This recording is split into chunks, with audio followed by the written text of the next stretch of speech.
I'm extremely excited about the opportunity to play indoor soccer.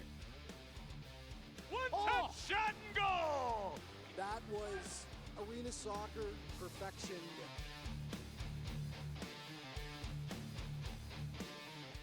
With an absolute golazo! Goal!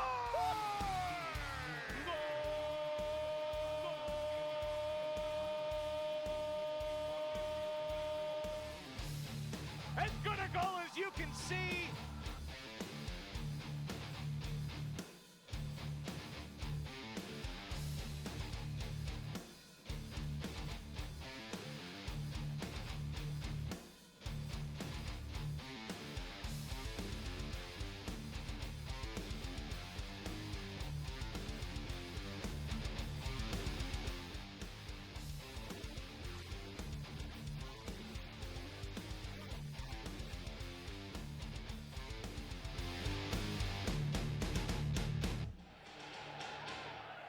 Good evening and welcome into the Zone. We are live inside the Gladiator Alumni Club Lounge here at the Paramount Fine Food Center, and we're just moments away from tonight's major arena soccer league match between your Mississauga MetroStars and Utica City FC. Hello everyone, I'm Alf DeBlasis, pleased to be joined once again by TSN soccer analyst Stephen Caldwell. And Stephen, last Sunday in Utica, Mississauga made a statement that suggested no team should take them lightly.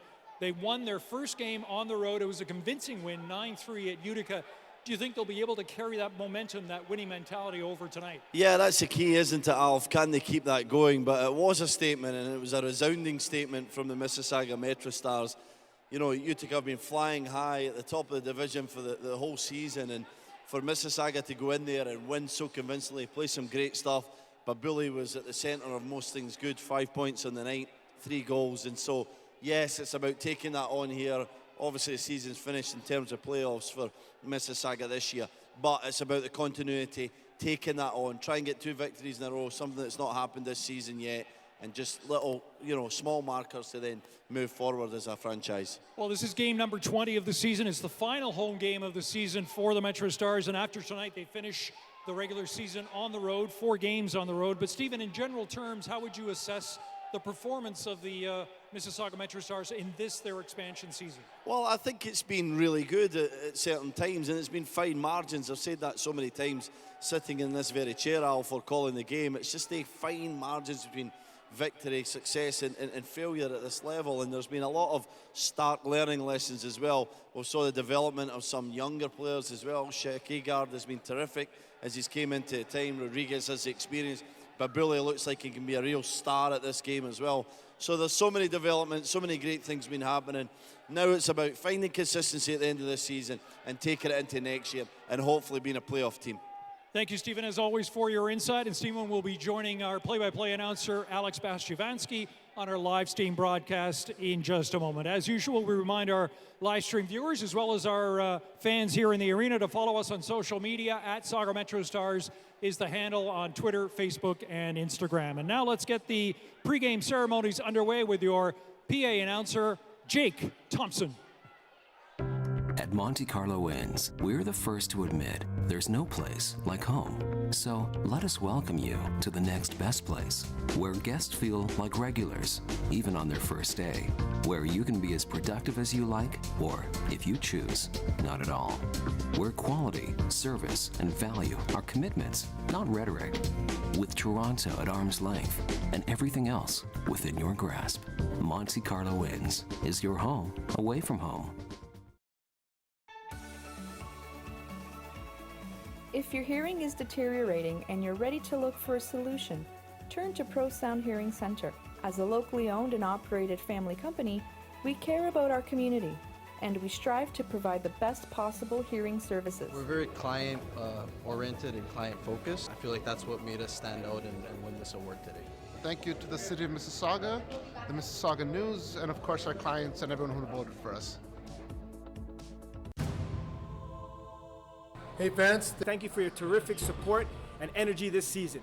We are proud to represent the City of Mississauga. We hope we've inspired the youth to follow our path to one day be professional arena soccer player. And we hope you'll continue to follow us on the road for the remainder of this season. And join us again at the Paramount Fine Food Center where we start our second MSL season in the fall. Thank you, fans, and thank you, City of Mississauga. Thank you, fans. Thank you, Mississauga. Thank you, fans. Thank you, Mississauga. Thank you, fans. Thank you, Mississauga. That's good? Okay, I can do that. I can do that. Thank you, fans. Thank you, Mississauga. That's my face, yeah.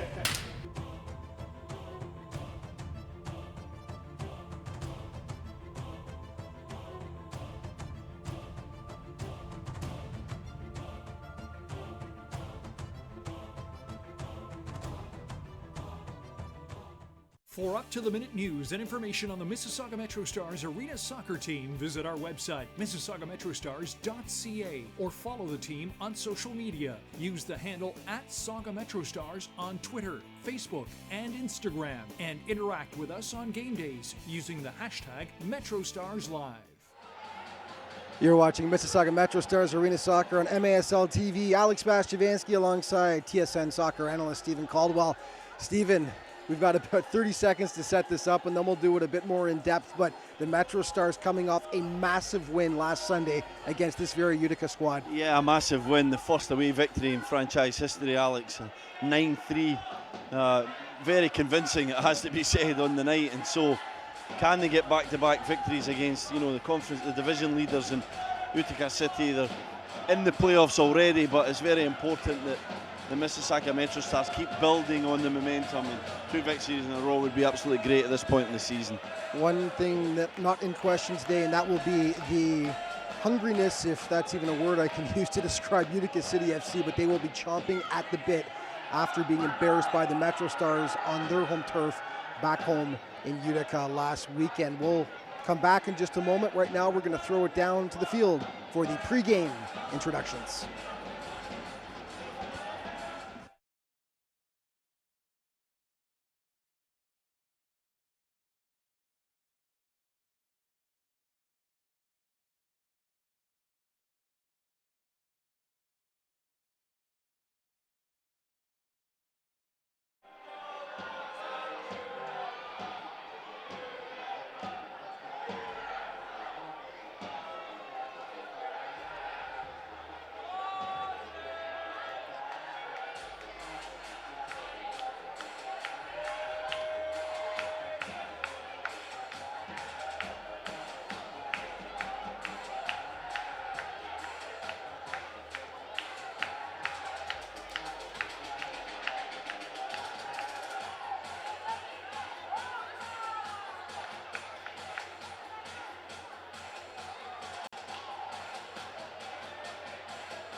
I salute an amazing fans, our 7th player on the field.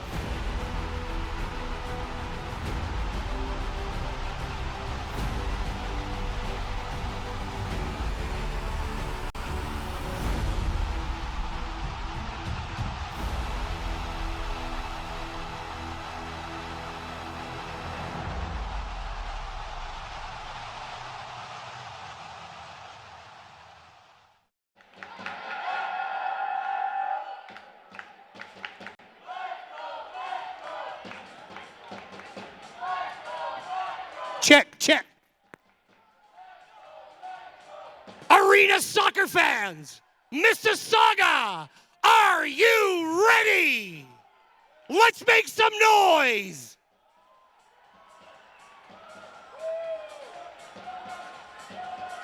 Mississauga,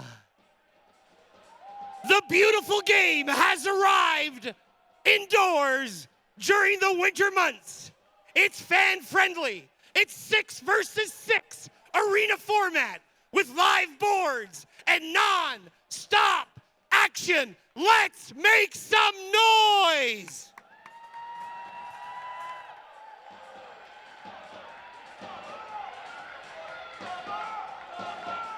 Arena soccer fans, this beautiful game is played in Italy. It's called calcetto. In Spain, it's called showball.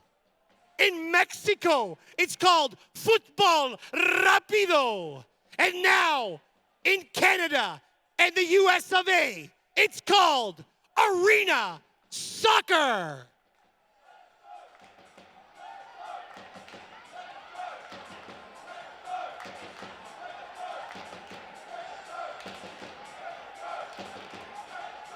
Arena soccer fans, at this time, we'd like to introduce, one by one, for the first time this season, your Mississauga MetroStars. Help me out with applause after each introduction.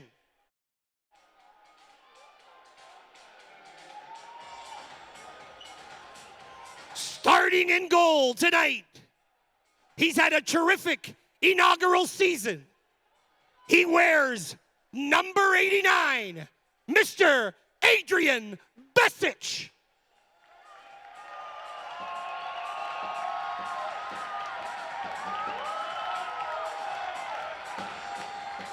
This next player is only 18 years of age. He's playing backup to Mr. Besic. He wears 00. His name is Sebastian Zebajo.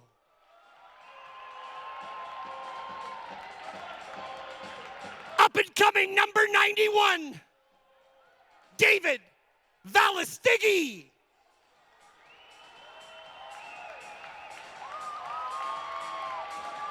Wearing number 87, ladies and gentlemen, put your hands together for Shawnee Brown.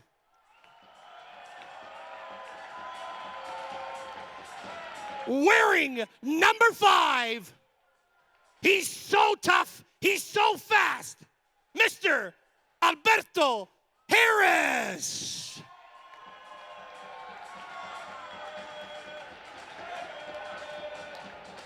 Wearing number 12, Italiano Massimo Mirabelli.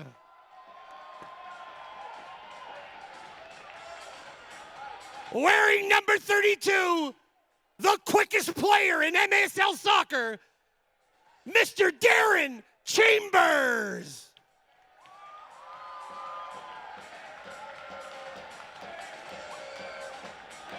You gotta love this guy.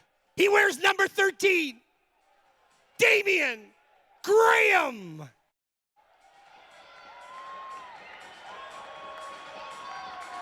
Recently signed, the tallest player in MASL. He stands at 6'7", Mark Jankovic.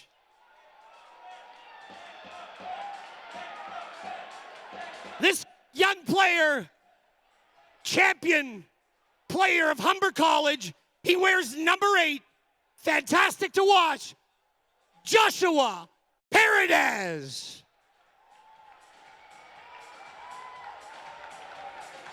One of my favorites, up and coming, recently signed. He wears number 44, Raheem Rose.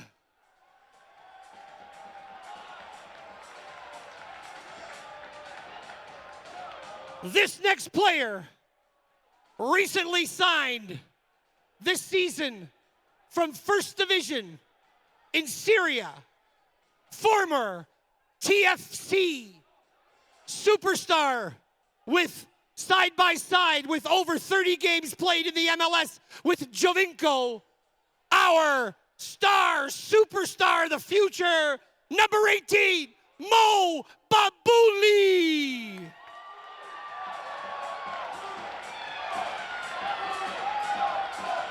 This next player has a fabulous number. It's number 14. recognized all over the world.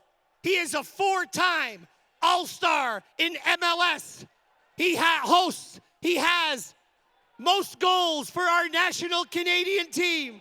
Ladies and gentlemen, please all stand, put your hands together. It's Mr. Dwayne D. Rosario.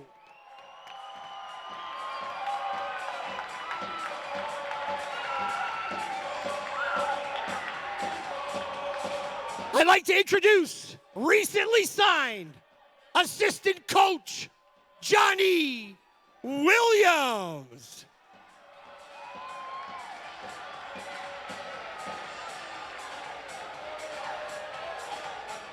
And sorry, Jared Phillips and Sebastian Lopez wearing number 96. Sorry for my error. And now, ladies and gentlemen, put a nice round of applause for our new head coach. We are so proud and we're expecting great things.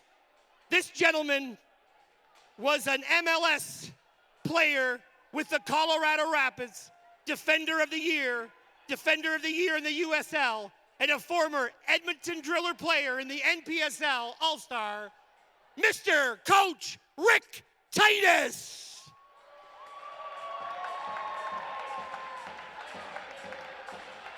On the bench, our physiotherapist, Katie Bartley.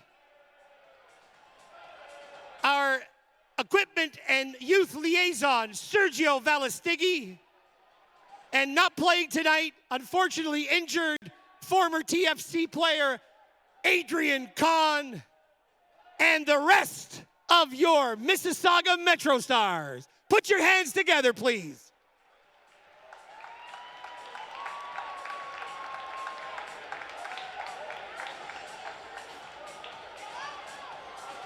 At this time, I'd like to introduce a very well-recognized gentleman. He is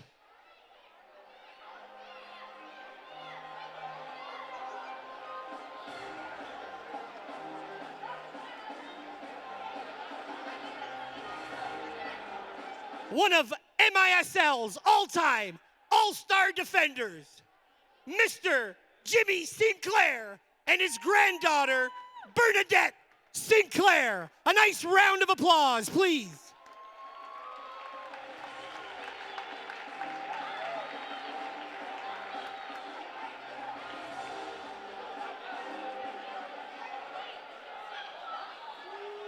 Ladies and gentlemen, we ask that if you're able, please rise and remove your hats for the playing of the American Anthem.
Fans, please welcome to the field, singing the Canadian national anthem this evening, Sydney Nicole Jankovic.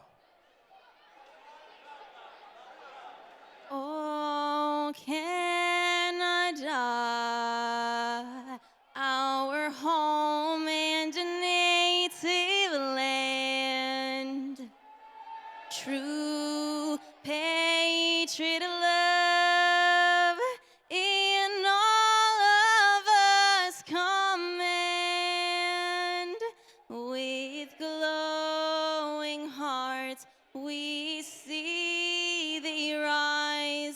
the true north strong and free.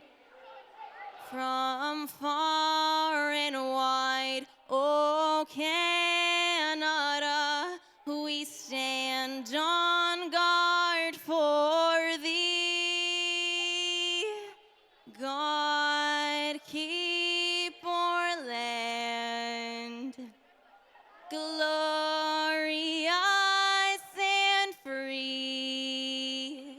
Oh Canada, we stand on guard for thee. Oh Canada, we stand on guard for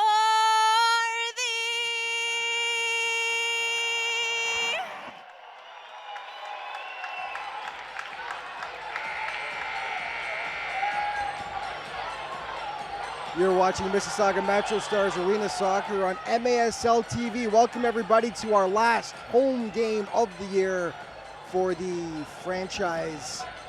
First season Mississauga MetroStars. Alex Bastiavansky here, joined by TSN soccer analyst Stephen Caldwell, as Mississauga prepares for a team currently in a tie for first place in the East Division, Stephen, in Utica City.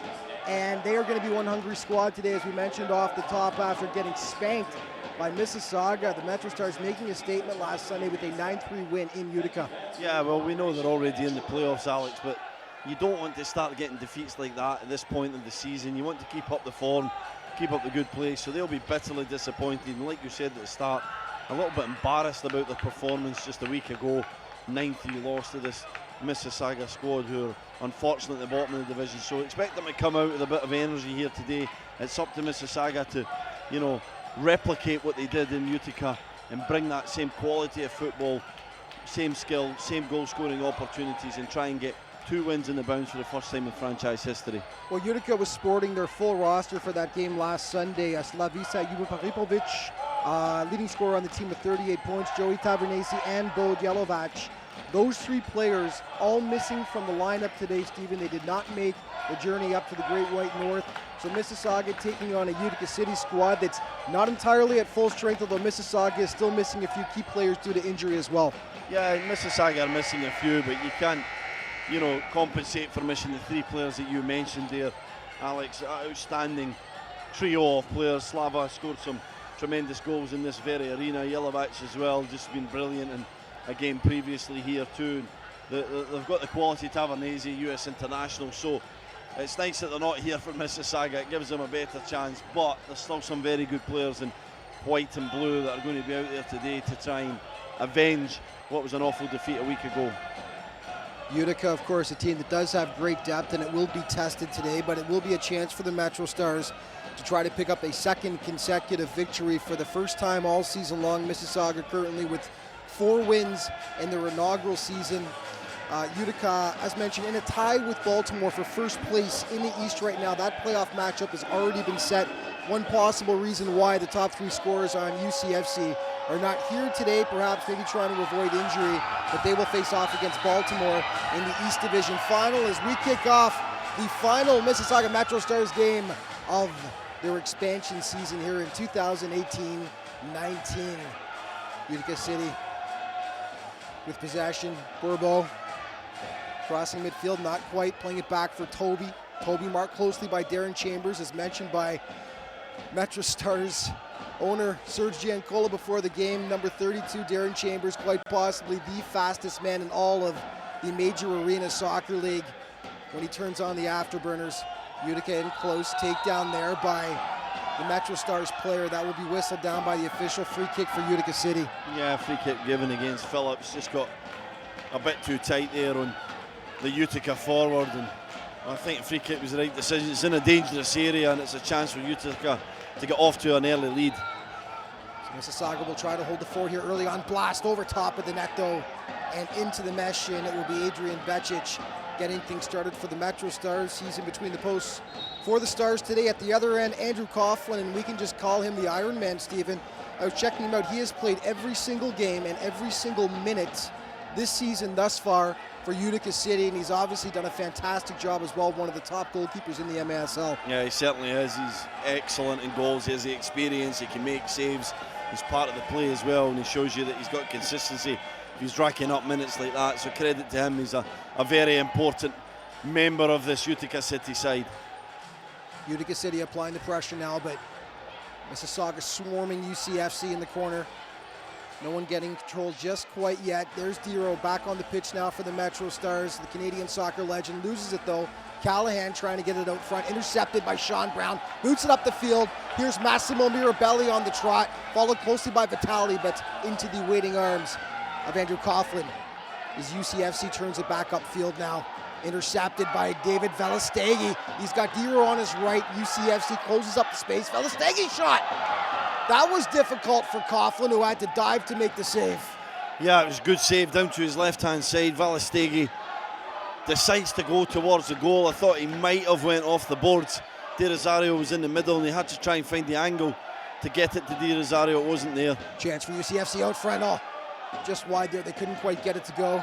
Phillips in the corner. That's going to be called a handball, and it will be a free kick for UCFC. But I thought Velistegi had nothing on that with 4 UCFC players swarming around them, but he made life difficult for Andrew Coughlin there.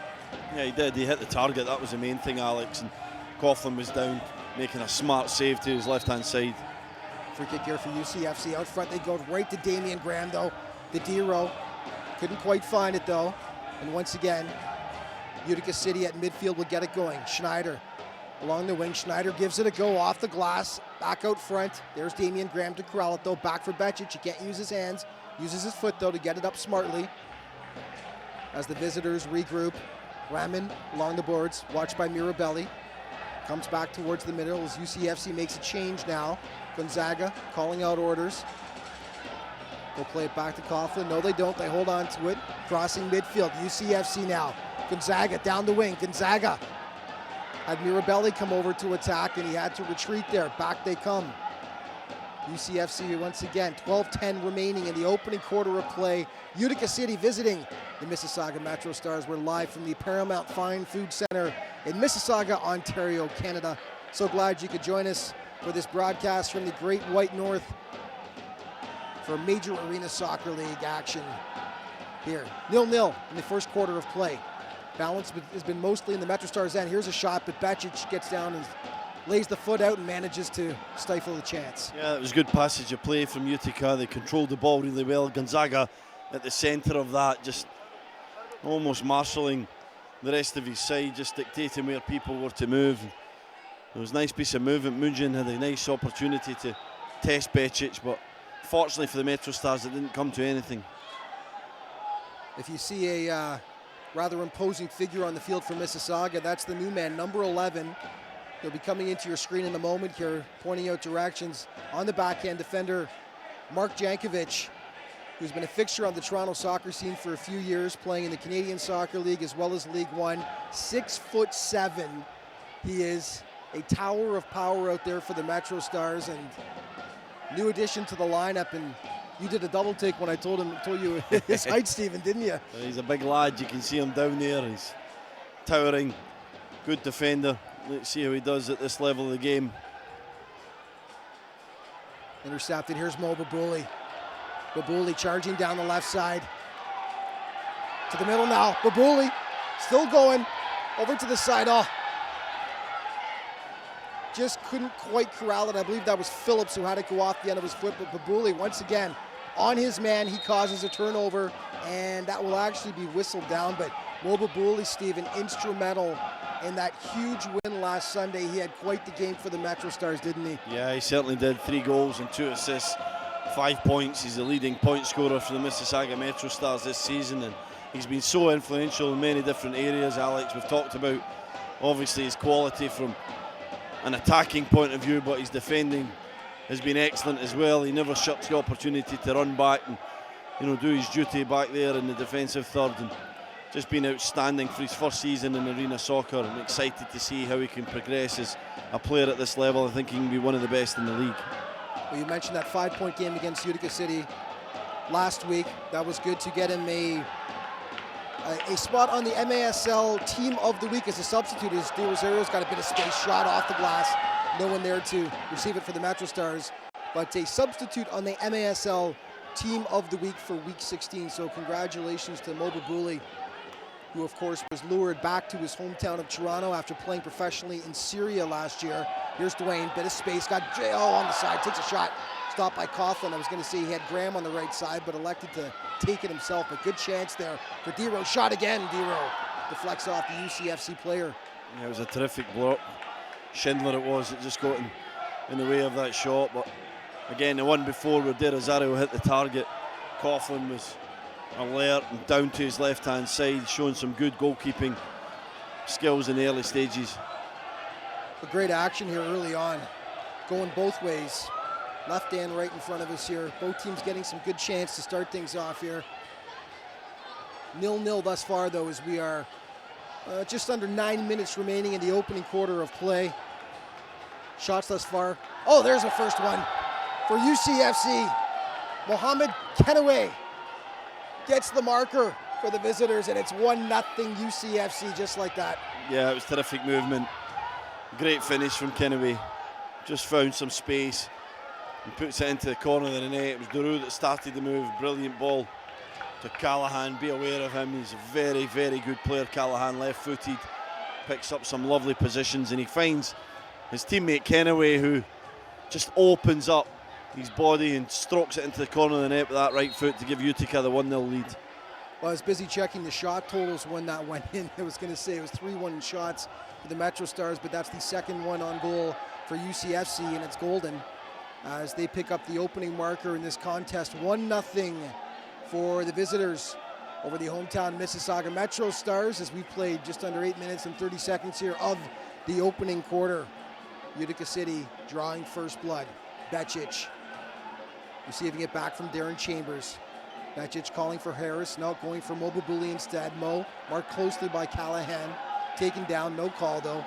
Kenaway back again. Nice ball movement here by Utica City. See if they can get it out. No, they give it away. Babuli gets hammered, and that will most definitely be whistled down as Mo took a shot to the head there, it looked like, and they're immediately calling for the trainer onto the field. It was a very dangerous challenge there. Ben Raman it was, it just came in on Babuli, and I'm not saying that he didn't go for the ball. I think he had eyes on the ball. It was just a very robust challenge. Babuli wasn't really expecting it. It came from his blind side. And he's going to be a bit shaken up here by that one. And I haven't seen them flash a blue card yet, but I would certainly think that's a cardable offense. Yeah, you see it again here. Look, Raman comes in. Just hammers him. That's a sore one. Yeah, like you said, Stephen, I don't think that was intentional. Not but at all. He just wasn't looking at all though at Mo and hammers him. But there will be no. I don't see them calling for any sort of an infraction here, other than the fact that it's going to be a Mississauga free kick. But I'm not sure if they're flashing a blue card or not here. I don't think so. I just think that it's just unfortunate that it, ended up being so dangerous. But Raman had every right to go for that ball, in fairness, Alex. And it was just because Babuli didn't quite have a look over his shoulder, didn't expect it coming, and really felt the full force of that challenge. So I stand corrected, not even a free kick for the MetroStars, but I guess they were calling it a 50-50 ball, as you were saying, Stephen. So it's played back for the MetroStars, and it will be Becic playing it up as we saw Mo Babuli go off in his own steam there, which is good to see at the very least. If they were to lose Mo, that would be a devastating blow for this squad. He has been their Mr. Everything, the leading scorer on Mississauga with 20 goals, 12 assists, good for 32 points to lead the way for the Stars. Becic punches the ball away. Chambers back for Velestegi. That'll come to the money man, Damian Graham. Damian turns back, will regroup. 7 minutes, 20 seconds remaining in the opening quarter of play. Utica City drew first blood. They lead, 1-0 at this point off the goal by Mohamed Kenaway at the 6:14 mark. Great crowd here tonight, Stephen. I got to say, they've really come out for the last MetroStars home game, and hopefully this will leave a good taste in their mouth to pick things up where we left off for next season when the MetroStars start their second year. Good to see everyone out here. You're right, Alex. It's a superb crowd, great atmosphere before the game, and it's nice to see the kids and the adults out here enjoying what is a very entertaining side of the game of soccer. So much action, so much goals and quality. UCFC trying to make it 2 here. Shot, that'll go wide. Jankovic came up to try and grab the ball, but back it comes. Andrew Coughlin will corral it. Of course, last game here for the MetroStars on their home turf was against the Harrisburg Heat nearly 2 weeks ago. And it was one they would certainly rather forget, although they're going to remember it and learn for it. I had a conversation with Coach Ricky Titus before the game, and he expressed his displeasure about what was an obviously lacking performance by his squad on that day, down 8-1 at one point, Stephen, before getting, well, 3 real meaningless goals at that point in the last 5 minutes or so of the game. But a performance that, oh boy, here in tight Utica City, that's going to be cleared off the line, though, at the last second by the MetroStars as they avoid a goal. Playing with fire, though, once again. That should have been in the back of the net from Utica City. It was a good move yet again, wide open for Kenaway. It was with the first chance, but Bordeaux was the one who was left with the open goal. Just tried to finesse it, didn't he, instead of pounding it in there. Blast it into the net, couldn't get enough purchase on it. They're taking a quick break here, and we're going to do the same. You are watching Mississauga MetroStars Arena Soccer. We'll be back in just a moment. For up-to-the-minute news and information on the Mississauga MetroStars Arena Soccer team, visit our website, mississaugametrostars.ca, or follow the team on social media. Use the handle @SaugaMetroStars on Twitter, Facebook, and Instagram, and interact with us on game days using the hashtag MetroStarsLive. At Monte Carlo Inns, we're the first to admit there's no place like home.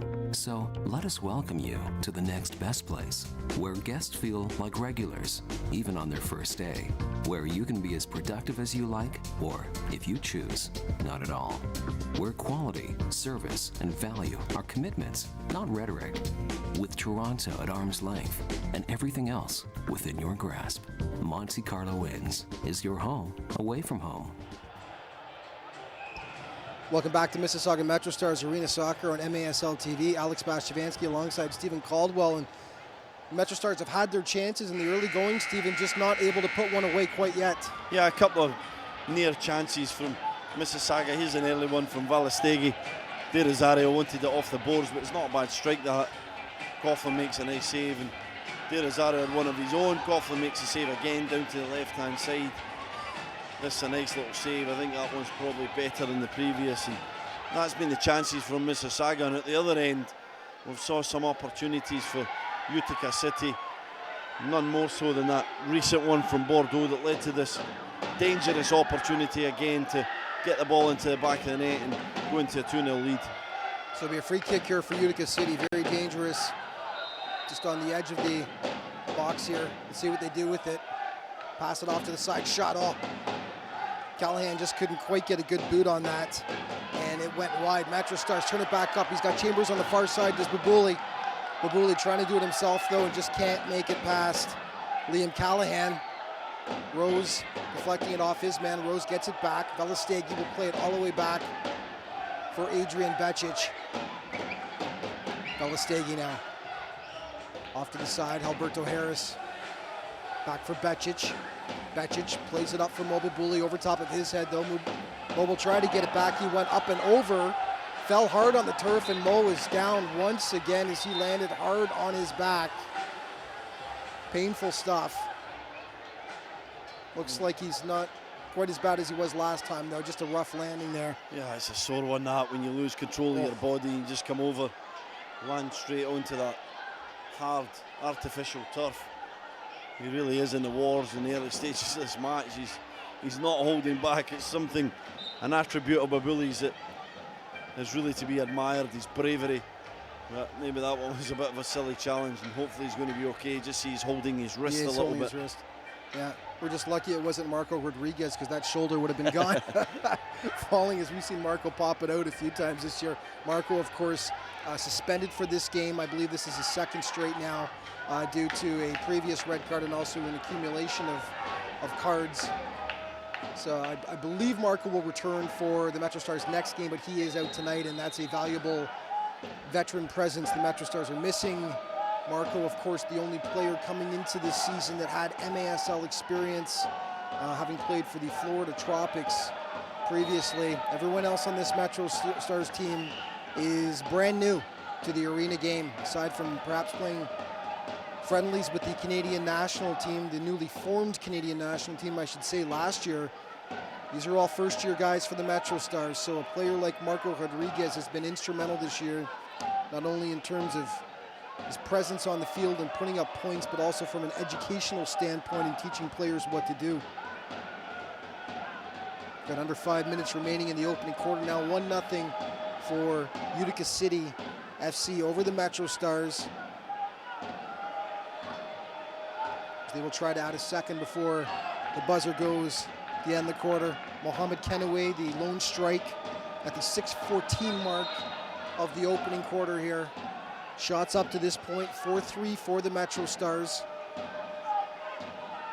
Dwayne De Rosario with an excellent chance previously. Velistegi making something out of nothing, getting off a great left-footed shot. Both times, Andrew Coughlin was equal to the task, though. The Iron Man for the Utica City FC, who has played every single minute of the season thus far for the blue and white. Impressive stuff.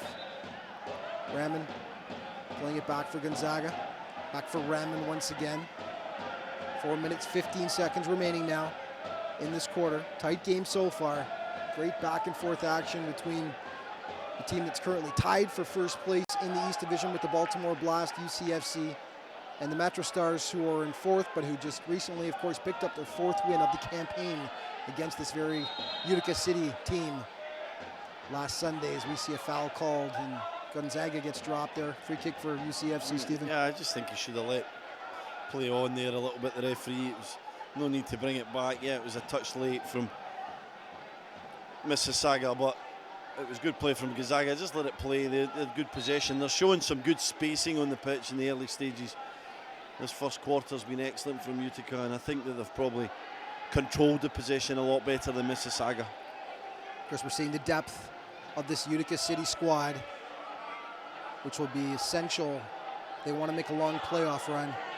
Nice play by Jankovic, bit fancy there as he does a little bicycle kick to momentarily relieve the pressure. There's a chance for Raman. Raman shot just wide. Ball caroons all the way back. UCFC, no second chance though, as the MetroStars get in the way, trying to get it out, but UCFC is relentless. Over the last couple of minutes especially, keeping that ball inside the MetroStars end and having sustained pressure as they will make a wholesale change here. But UCFC has been all over Mississauga for the last couple of minutes, Stephen. Yeah, they've been the better side, they really have, for the entire quarter. It's just a case of hanging in there for the MetroStars. I just think it's been scrappy from them, Alex. Just not a lot of quality, not a lot of cohesion to any of their play. It's just looks like maybe lacking a little bit of energy as well. It's definitely coming from Utica City at the moment. Well, Utica missing their top three scorers for this game, but thus far they haven't missed them whatsoever, as they've been certainly had a bit more offensive flair than the MetroStars have, as we've got 2 minutes, 30 seconds remaining in the opening quarter of play. Massimo Mirabelli plays it back for Alberto Harris. Becic, who played to Velistegi. Velistegi, lots of room to roam right now. Let's see what he does with it. He's got Babuli, plays it to him. Here's Mo. Mo one-on-one, but that quickly became a one-on-two. Nice move, though, by Mo. Shot stopped by Darren Toby. Babuli, though, gorgeous footwork for the MetroStars. That'll be a handball whistle down on Velistegi, though. Yeah, that was a fortunate handball, I think, from Velistegi.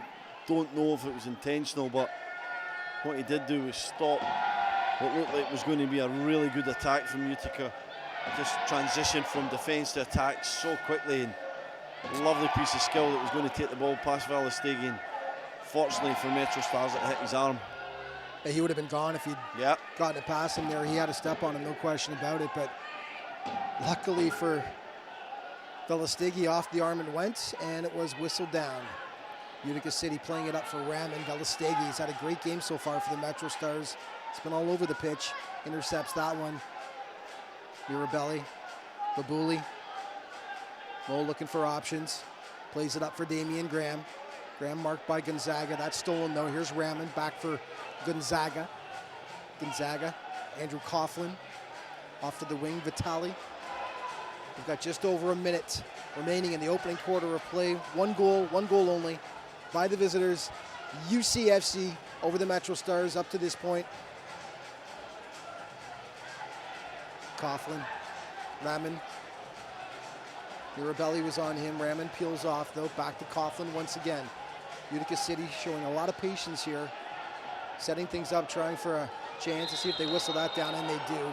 Because that was going to be a dangerous play for Mississauga. Yeah, Mississauga right onto it. Mirabelli and Babuli looked like they were going to have a 2v1 against Vitali, but I think in fairness, Graham had just fouled Ben Raman.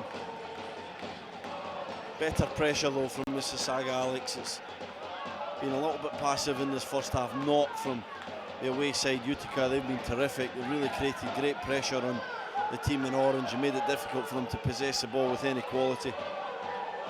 Nice ball movement off the boards there played. Utica City. Babuli intercepts though.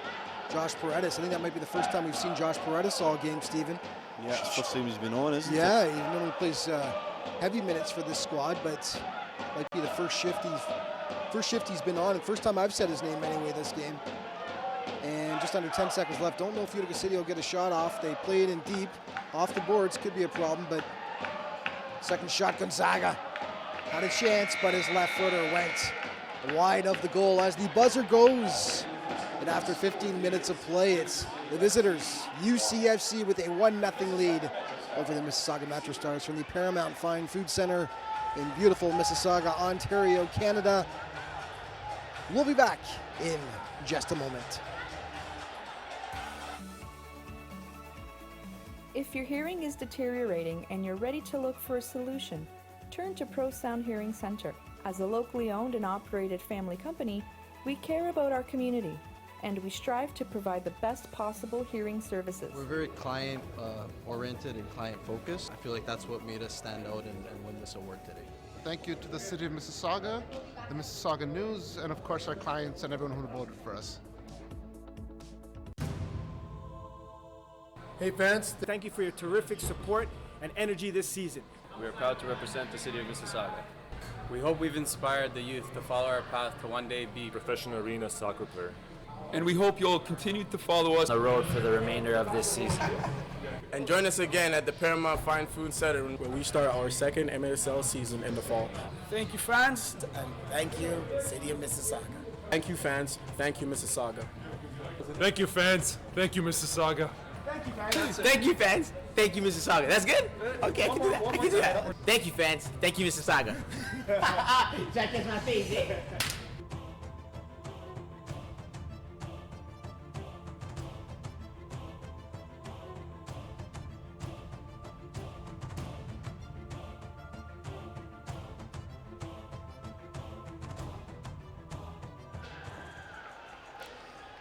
Welcome back to Mississauga MetroStars Arena Soccer on MASL TV. Alex Bastiavansky alongside Stephen Caldwell. 1-0 after the first 15 minutes of play. The visitors, UCFC, leading the way, but continuing to be a leader for the MetroStars. Of course, coming off that huge 5-point performance last Sunday against this Utica City team.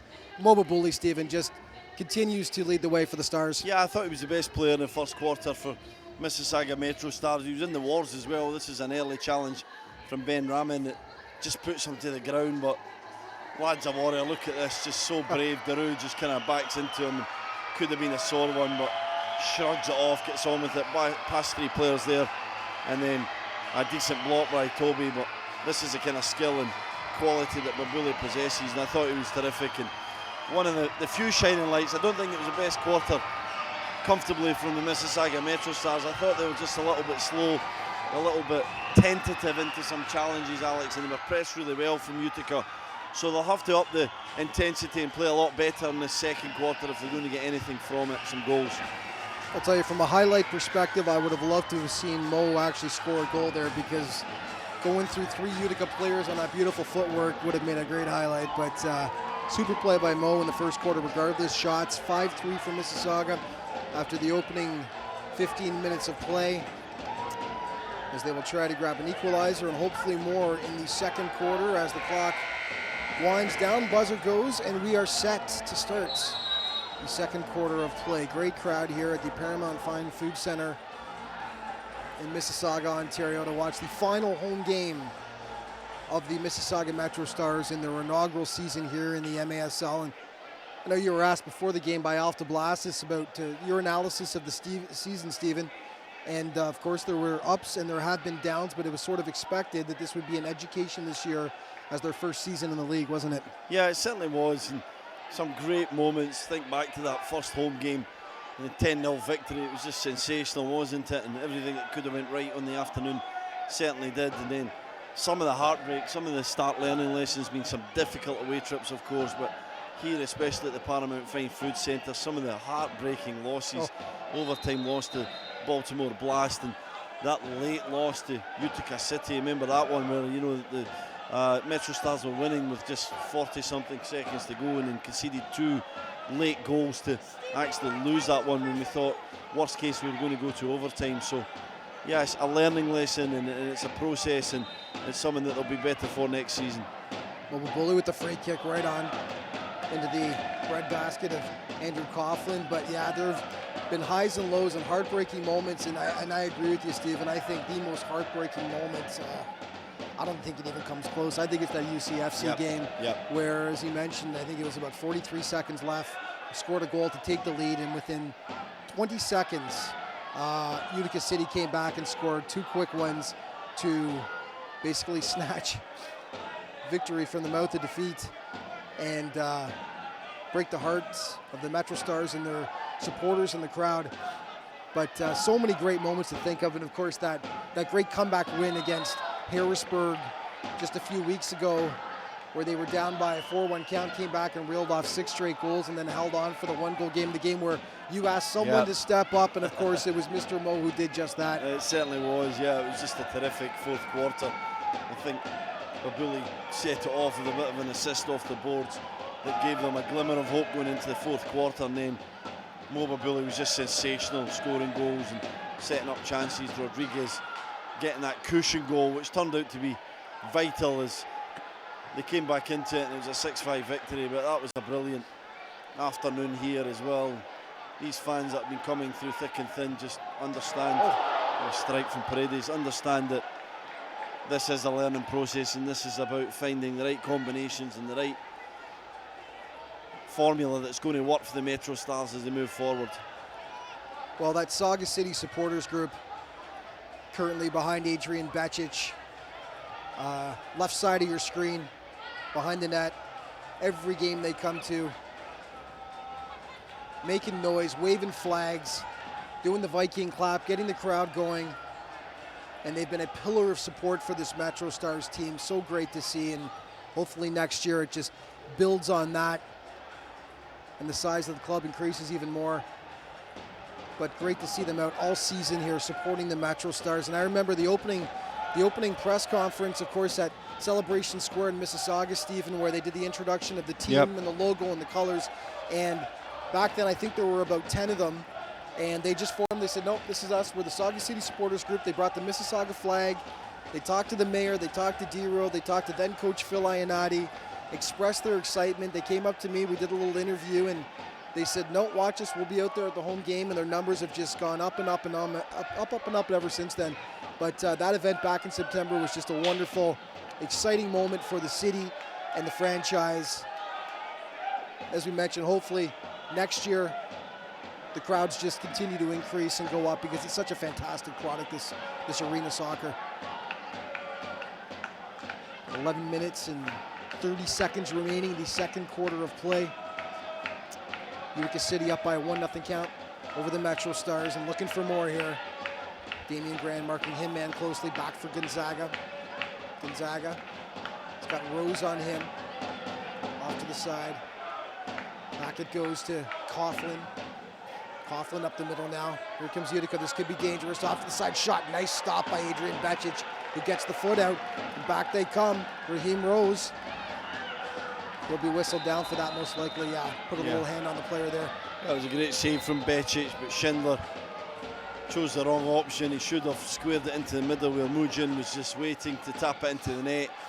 Another terrific move from Utica City. Just circulated the ball really, really well. And then it was a strike towards a goal that he shouldn't have Really did. Here it is again. Brilliant play. Bordeaux.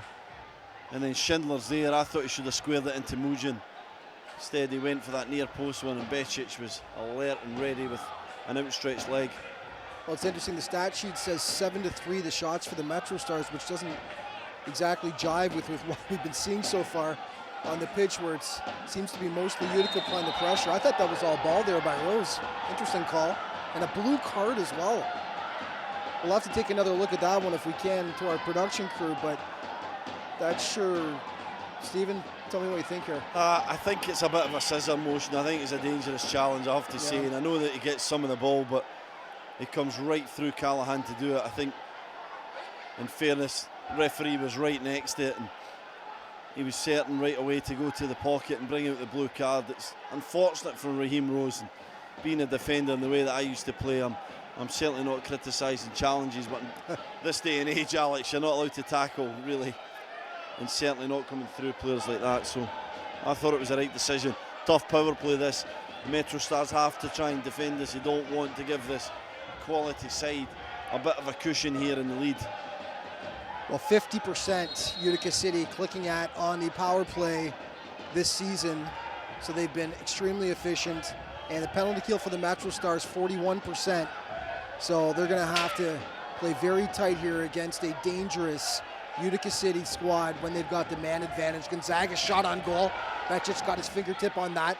And boy, Harris looked like he wanted to touch that, and it's a good thing he didn't, because he might have put that into his own net there as he was screaming out front. Shot, another nice save by Becic, as he gets a big round of applause from the crowd for his fine goalkeeping. Utica City relentless, though. That will go into the hands of the keeper, though, and he'll corral it.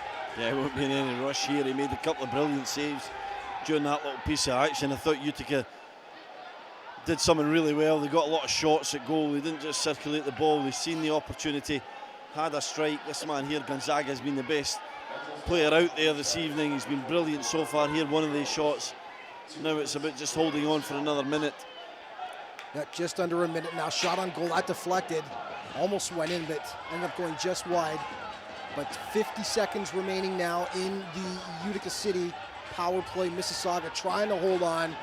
Back for Salas. Salas shot. Oh, once again, Becic makes the save, and it's in. Off the rebound.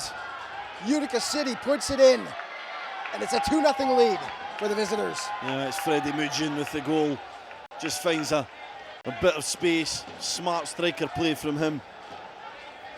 It's a shot from Salas. A good save from Becic, but Mujin's just there in a lovely little area. I thought the MetroStars just went into the corner. Too many of them. They had to keep some out, especially with the underhand advantage, the man less. And it left that space for the ball just to break out to Salas. His strike was not as clean as he would have liked. Becic getting a stop to that one, but he couldn't stop the rebound from Freddie Mujin, and it's 2-0 to Utica City.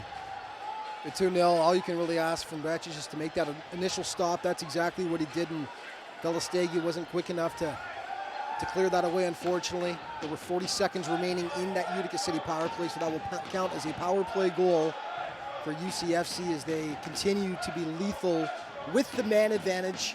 Under 90 minutes to play now in the opening half. 2-0 UCFC. Freddie Mujin getting that marker at the 5:43 mark of the second quarter of play. Shots now 8-7 for UCFC as they've certainly picked it up in the shot department. MetroStars are going to have to regroup here and get back on track. 2 goals isn't much in arena soccer, but they haven't looked threatening at all, really, over the last few minutes. See if Grant can steal. Not quite, just a step behind. Still trying for it, but Utica City on the attack now, and Mobabuli a bit overzealous. They will whistle that down. Free kick for Utica City. There's a lot of anger and frustration at the moment from Mississauga. You can see why. I just think they're getting the run around. I'm not sure if he maybe just clipped his heels, but Mobili was incensed with the decision. Daru looked like... I wonder if we could take that back, or if we ever get a break just a little bit further to see if he actually touched him or not, or if he tripped over the turf. It's hard to see, but Daru was certain that there was a touch. Oh boy, another chance out front, and that was Jake Schindler making a meal of that one as he had an open net to shoot for. Couldn't make it go though. Utica City out front. Josh Paredes turns it back upfield. into traffic. Here's with quite a bit of space. Phillips along the side, but that's going to bounce over top of the boards, and good chance for Mississauga. Yeah, Phillips should have did better, should have controlled that. It was a sensational ball from Obabuli. The vision to just pick out the blindside run of Phillips, but his touch let him down when it mattered most.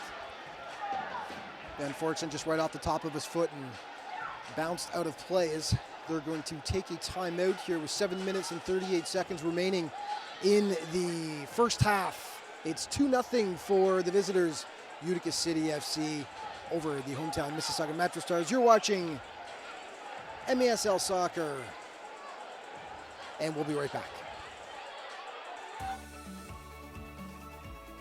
If your hearing is deteriorating and you're ready to look for a solution, turn to Pro Sound Hearing Center. As a locally owned and operated family company, we care about our community, and we strive to provide the best possible hearing services. We're very client-oriented and client-focused. I feel like that's what made us stand out and win this award today. Thank you to the City of Mississauga, the Mississauga News, and of course our clients and everyone who voted for us. Hey fans, thank you for your terrific support and energy this season. We are proud to represent the city of Mississauga. We hope we've inspired the youth to follow our path to one day be professional arena soccer player. And we hope you'll continue to follow us on the road for the remainder of this season. And join us again at the Paramount Fine Food Center where we start our second MSL season in the fall. Thank you, fans, and thank you, City of Mississauga. Thank you, fans. Thank you, Mississauga. Thank you, fans. Thank you, Mississauga. Thank you, fans. Thank you, Mississauga. That's good? Okay, I can do that. I can do that. Thank you, fans. Thank you, Mississauga.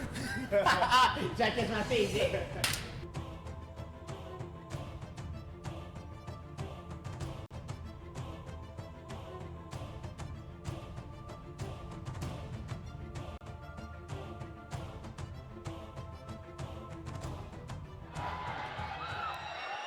Welcome back to Mississauga MetroStars Arena Soccer on MASL TV.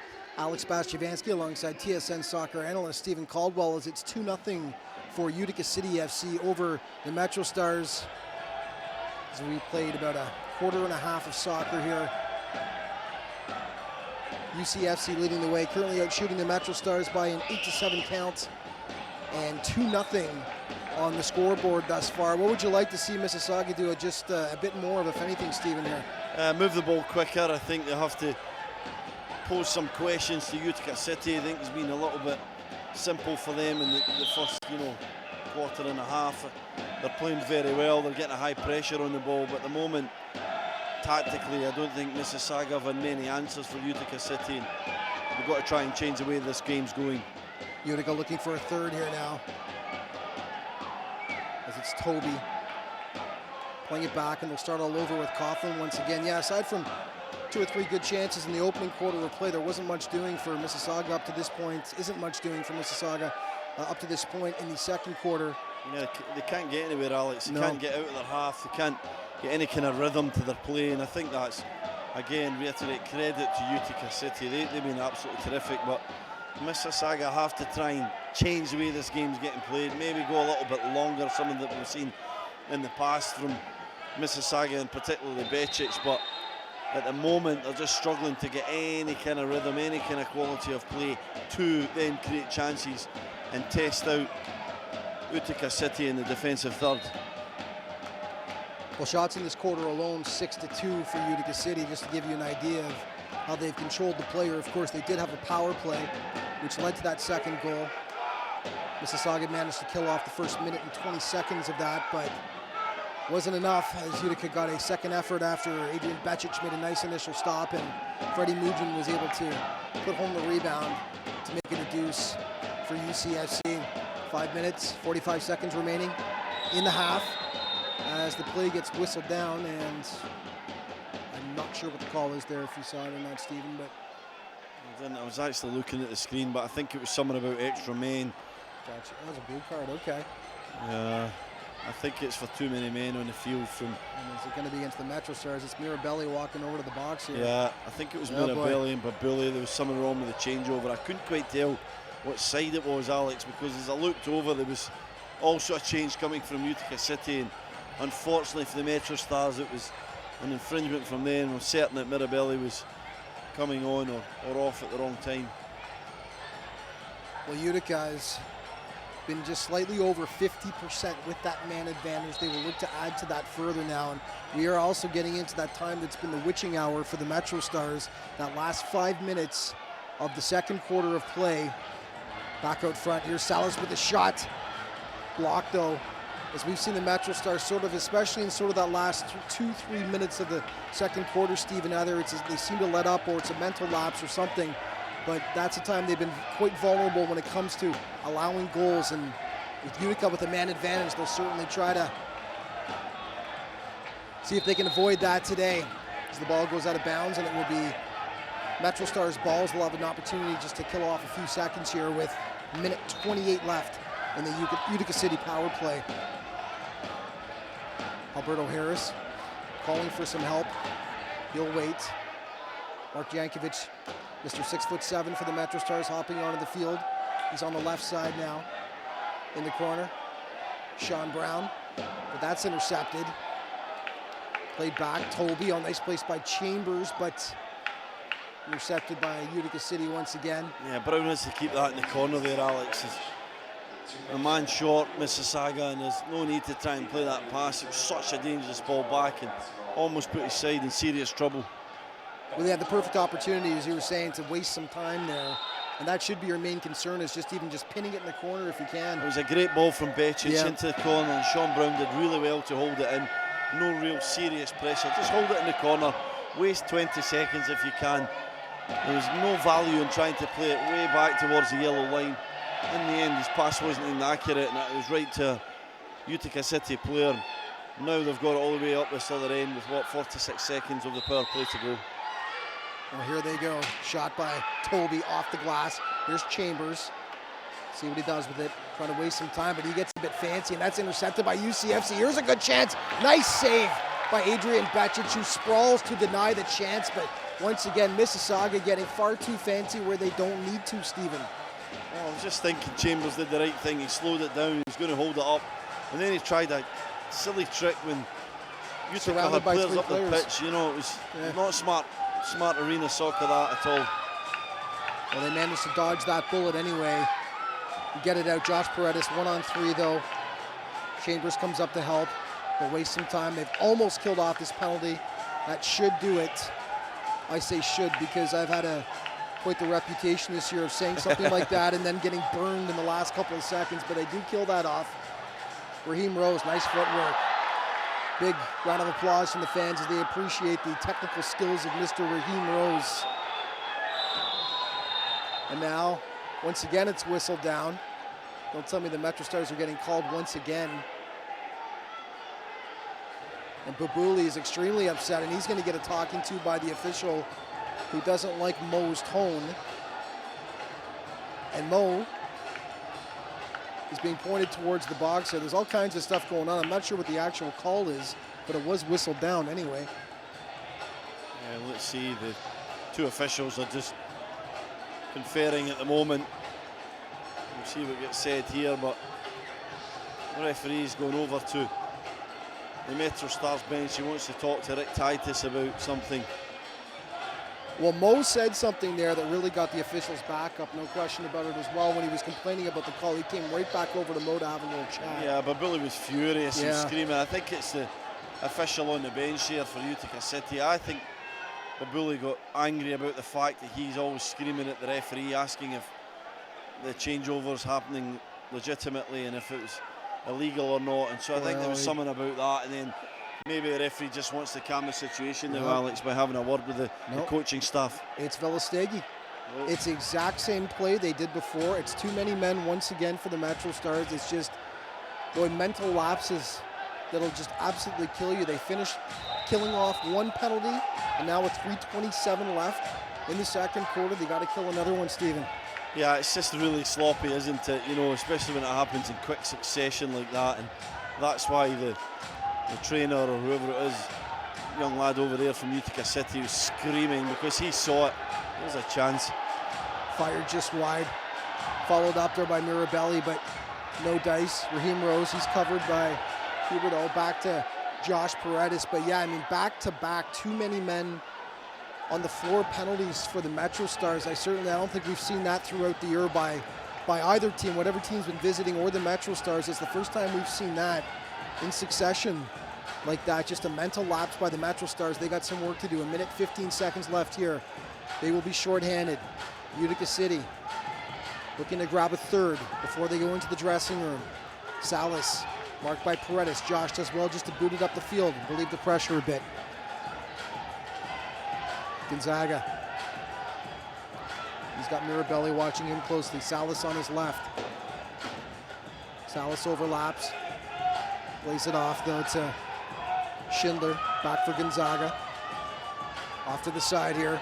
Good movement by Utica, but into the hands of Becic. But Utica showing some more offensive creativity there with the overlap. And it was a nice change from Utica, Alex. They got some men off, and then they came on. They created that numerical advantage on the right-hand side there, and they couldn't work it to perfection. Becic was alert. He's been good in the early stages here. I think he's been a big part of why the score's still 2-0 just.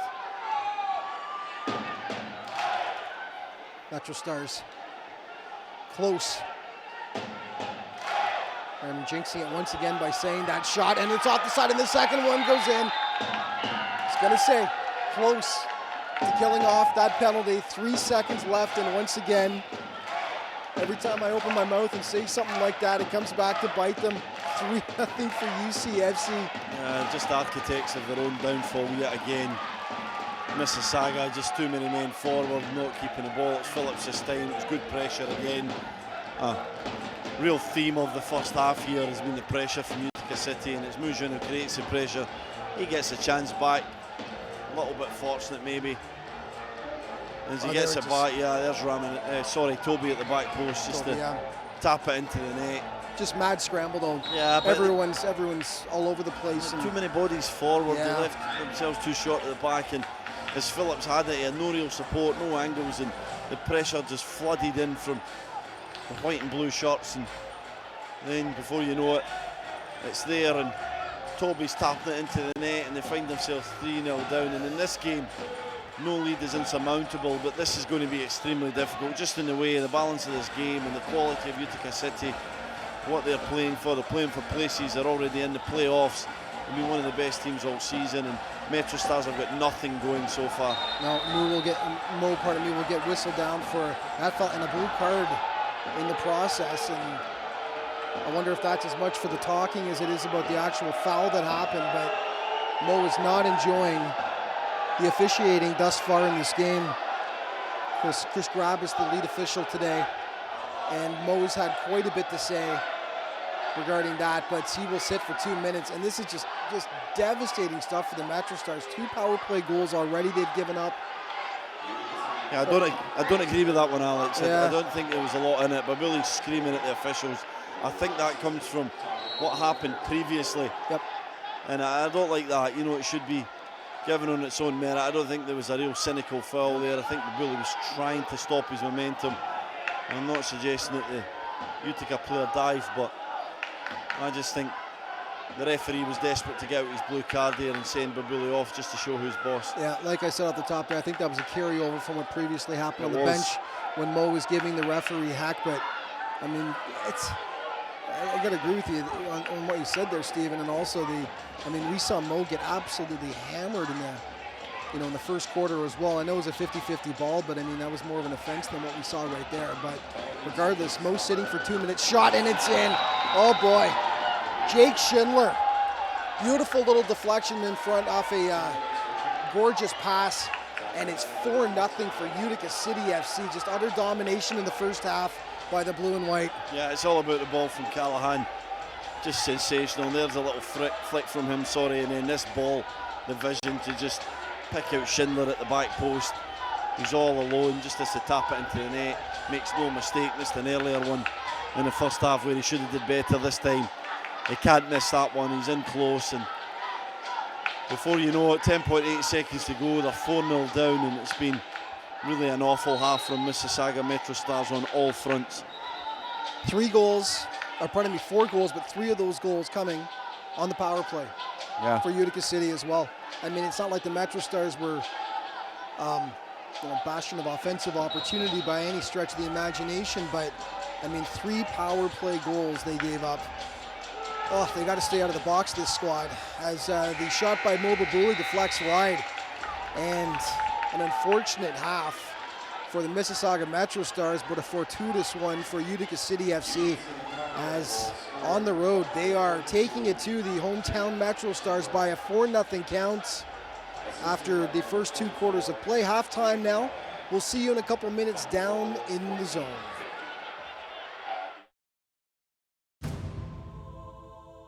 Hey fans, thank you for your terrific support and energy this season. We are proud to represent the city of Mississauga. We hope we've inspired the youth to follow our path to one day be professional arena soccer player. And we hope you'll continue to follow us on the road for the remainder of this season. And join us again at the Paramount Fine Food Center when we start our second MSL season in the fall. Thank you, fans, and thank you, City of Mississauga. Thank you, fans. Thank you, Mississauga. Thank you, fans. Thank you, Mississauga. Thank you, fans. Thank you, Mississauga. That's good? Okay, I can do that. I can do that. Thank you, fans. Thank you, Mississauga. Jack, that's my face, yeah.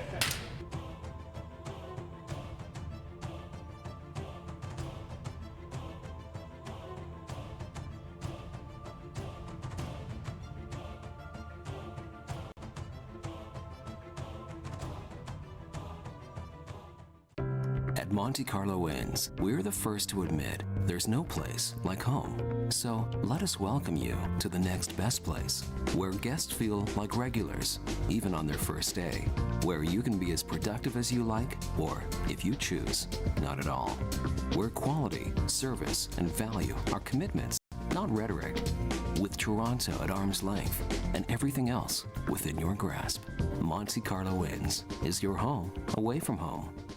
For up-to-the-minute news and information on the Mississauga MetroStars Arena Soccer Team, visit our website, mississaugametrostars.ca, or follow the team on social media. Use the handle @SaugaMetroStars on Twitter, Facebook, and Instagram, and interact with us on game days using the hashtag MetroStarsLive.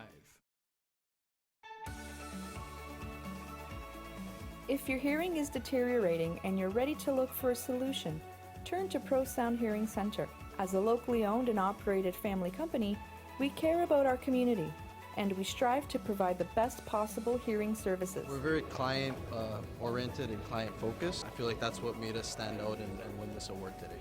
Thank you to the City of Mississauga, the Mississauga News, and of course our clients and everyone who voted for us. Welcome to the MSL Plays of the Week. Here's the best of the action from Week 16.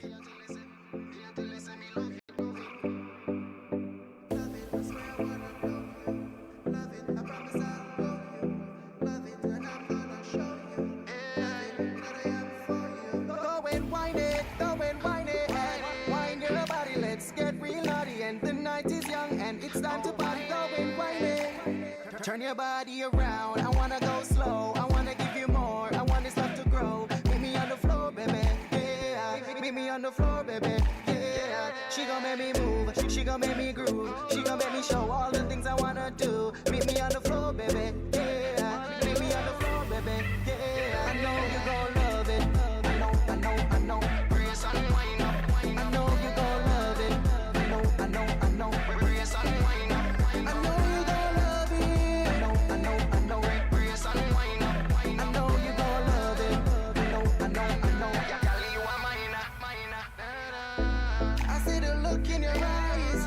We can make love to sunrise. I hope you like surprises. I hope you like the finest things. They control of me like a puppet on a string. You're the real thing. Fill me up with good time. That's what love means. I want you on my team. I want you to have a wrinkles. I know you gon' love it. I know. Brace and wind up. I know you gon' love it. I know. Brace and wind up. I know you gon' love it. I know. Brace and wind up. I know you gon' love it. I know. Girl, you are mine. Step in at the club and the girl them a call my name. Star boy from Jamaica, you know say that boy I no lame. So me look in her eyes, then see but she smart. So me know she shy, know the reason why. Now I go tell her lie. Know say she a mine from the way she whine. Crave it every time, crave it every time. I know you gon' love it. I know she gon' love it. I know you gon' love it. I know. Brace and wine up. I know you gon' love it. I know. Brace and wine up. I know you gon' love it. I know. Ya cali you a mine. Ya cali you a mine. Ya cali you a mine.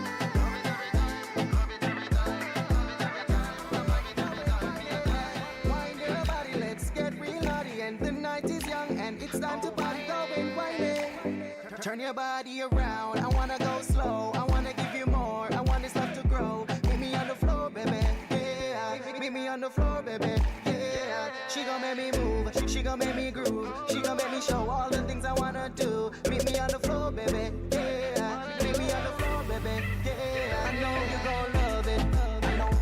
I know. Brace and wine up. I know you gon' love it.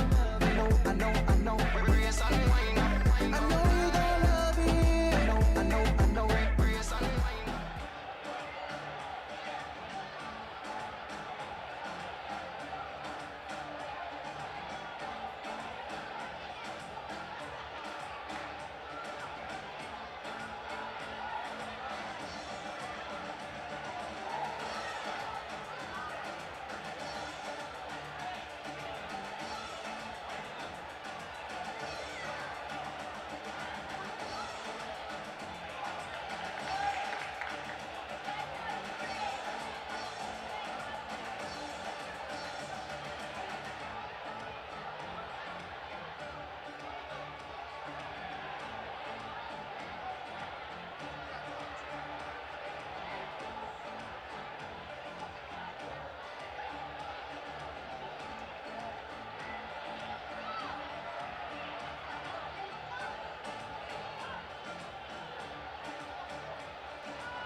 You're watching the Mississauga MetroStars on MASL TV.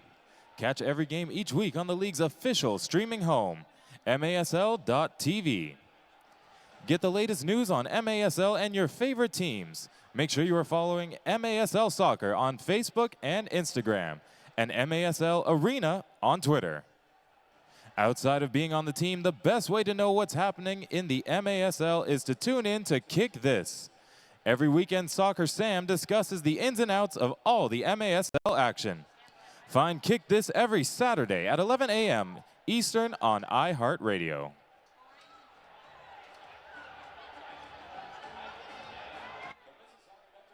To thank Mitre USA for providing tonight's match balls.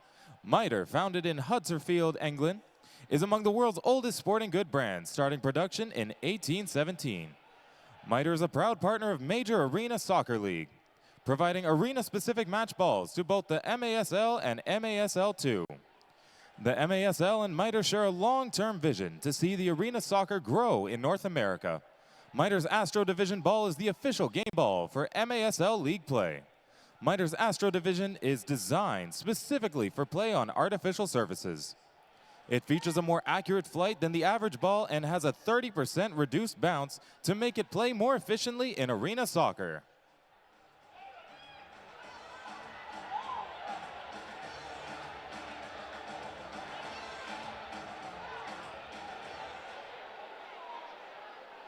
Hey everyone, welcome to The Zone. Alex Bastiavansky alongside Stephen Codwell, Bob Yarushi, and Ron Smale. And gentlemen, 4-0 after the first half of play. After a week where last Sunday they dropped Utica City by a 9-3 count. Not the half we were expecting, I think it's safe to say, Stephen. No, not at all. It was devoid of any real quality to the possession. Playing against a side in Utica City who were really controlled. They had some high pressure, some great quality to it, and MetroStars just never really got going. It was hard to work it out, hard to say why, and in the end they were hanging in there for long periods, Bob, but unfortunately they go in at the half 4-0 down. Well, I mean, obviously they took all those critical penalties that cost him the third and the fourth goal, but I'm very disappointed in the fact that Mississauga has a hard time coming forward with the ball distribution, and I think it's just a lack of creating chances, and when that happens, you know, in that particular moment, you lose confidence and you lose hope. And I just think that, I mean, I can't remember a shot on goal from Mississauga in the first half. Well, we talked about penalty trouble there, guys, and of course there was the Mobabuli penalty where he got a blue card right before the end of the first half, but also 2 penalties back-to-back where there were too many men on the field for the MetroStars, and the first thing you said to me, Ron, was mental fatigue right there. Yeah, definitely mental fatigue on too many players on the pitch. Then I also know that MetroStars play much better when they pressure the opponent. So hopefully in the second half of the game, we'll see them come forward in the third and fourth periods and really pressure Utica. And I think it'll be a benefit for them. Yeah, and sorry, Alex, the theme of that half was the pressure they were putting on the MetroStars as well, Bob. As we look there at some of the goals, they just get themselves in situations where it was just too many men forward or a man less at the moment, and then they find themselves with a breakaway, and you just can't afford to do that against a team of this quality at this level. Even at 2-0, Stephen, they were killing a penalty. I thought they did a great job of killing a penalty. They were getting forward, and then they had the ball in their own zone, and a little bit lackadaisical, a little bit overconfident. The ball was played away from the defender, and then the 3-on-1 situation caused the third goal. And once again, a disheartening moment for the MetroStars. You're talking about the importance of obviously going forward, Bob, and realistically we've had about 2, maybe 3 chances for the MetroStars in the entire game, despite having about 7 shots on goal, but only about 2 or 3 real quality chances. Yeah, and not even real quality, Alex. I think in fairness, we'd expect Coughlin to make the saves. Valistegi had one in the first half. De Rosario had another one. Shots from 15, 20 yards. It's not good enough at this level. There's been nothing created. Again, credit to Utica City's pressure on the ball, but the MetroStars have to do a better job of changing the way that this game's going. It's not going to their advantage. It's not going in the style that they would like, Bob. No. They've got to try and change it, get the ball forward early, do something to try and disrupt Utica. Well, I think if you look at both teams in distribution, in possession, Utica quick, short, moving, quick, short. MetroStars not as quick, holding the ball, looking for an opportunity. By that time, it's too late. The ball has to move, and then the player has to move. Bob, a lot more of that also punt and pray stuff that you don't like to see, where they try to play that long ball up that goes absolutely nowhere. You want to see those shorter passes. Ron, I'll finish off with you here. We see great crowd behind us tonight. So many youngsters out, so many soccer teams out, which of course the MetroStars absolutely love to see. It just speaks volumes about the arena soccer game and its future in Canada here. Yeah, certainly a great crowd tonight, a young crowd. Let's remember, Msl started in 1978. These youth, these youngsters haven't seen this game. Yeah. So our job, and I congratulate the owners and the promoters, is to create awareness here in Mississauga and in the GTA, and this game will grow. And last but not least, Alex, is a relationship with our provincial and our national partners, our governing bodies. Very important to the growth of this game. Baby steps, and we're getting there. Well, hopefully, with this great crowd behind us right here, we can give them something to cheer for in the second half of the play. Second half is coming up in just a moment. For Ron Smale, Bobby Rushi, Stephen Caldwell, I'm Alex Bashevansky.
Welcome back to Mississauga MetroStars Arena Soccer on MASL TV. Alex Bastiavansky to be joined momentarily by TSN soccer analyst Stephen Caldwell as it's a 4-0 lead for Utica City FC over the MetroStars after the first 30 minutes of play. Shots on goal as we just a moment here as we get our updated statistics. But 18-9 for UCFC, doubling up the MetroStars. Mohamed Kenway started the scoring in the first. Freddie Mojin in the second quarter, followed by Darren Tolby and Jake Schindler. 3 power play goals for UCFC as the MetroStars took a succession of penalties, 2 back-to-back penalties of too many men on the pitch on bad changes, and then Nobabuli right before the end of the half getting a blue card and 2 minutes in the sin bin. And this UCFC power play, which has been clicking at just over 50% now this season, Stephen, just making them pay. The MetroStars, I haven't seen them collect that many penalties regardless in probably an entire first half before, never mind in the last few minutes of a single quarter. They're going to have to stay out of the box against this squad. Yeah, they certainly do, because you don't want to give them any more chances to show the quality than what they already have. And I think that when you talk about the penalties, obviously the Babuli one was a little bit unfortunate. We think there was something going on, or we know. Here's a chance for Mo. Mo on the break. Mo shot. Oh, nice stop by Andrew Coughlin, who gets the foot out there. Sorry to interrupt you, Stephen, but big chance there for Mo. Big chance. Clear through, and Coughlin, who's been pretty quiet since the early stages of the first quarter, just shows his quality, his concentration levels. What a save that is with his left foot, just blocks it out. Babuli playing it back for Paredes, but that was trouble. Josh, nice footwork. Shot. Mississauga getting a couple of chances here early on, though. Well, that could be a giveaway. Very close. Becic playing it all the way down the field into the arms of Coughlin, but they're going to need a quick goal to get back on track here. We've talked so many times, of course, goals can come fast and furious in the game of arena soccer, but the MetroStars have looked toothless up to this point with their offense. UCFC looking for a fifth here. Becic plays it off the boards. Here's Babuli now. Babuli charging up the left side. Nicely taken away, though, by Callahan. Sliding tackle there by Josh Paredes. Babuli for Josh. Down the left side. Josh with a hard left foot shot just wide of the post, and that's whistled down as I believe that was Callahan who took out Paredes there. Yeah, it was Callahan, who's an extremely good player. I really love watching him. Great left foot, but can defend as well. We've saw him a few times 1v1 where he's did really well defensively. I personally don't think that's a foul, but Josh Paredes gets the benefit of the doubt, and it's a chance here. Maybe Babuli can get a shot on target, or can the MetroStars work something clever? Mo had the idea of playing it off from Mirabelli, but intercepted and played out of bounds. But it was just a rough fall for Paredes there, the way he went down. And we've seen Babuli go down hard twice today, and now Paredes as well take a rough tumble. So they will be a bruised up bunch after this game. Free kick for the MetroStars. Who's going to take it? Velistegi looks at it, shot. The wall does its job though. Back it comes. Velistegi all the way back for Adrian Becic, but at least we've seen some sustained pressure from the MetroStars here in the early going, Stephen. Great start to the second half. This is what they had to do, and the only thing missing has been that goal. There's been some good chances, but like I kept stressing in that first half and during the half-time analysis there, Alex, they have to change the way that this game's going, and I like the intensity. I like where the game's now being played for the MetroStars. Excellent stuff. Velistegi back for Josh Paredes. Just over 13 minutes remaining in the third quarter of play. Lots of time for the MetroStars to get back into this game, but they're going to have to start something soon. Here's Velistegi. Left foot shot off the boards from well out. No danger there. Although he corrals it once again. Gets taken down. Free kick for the MetroStars again.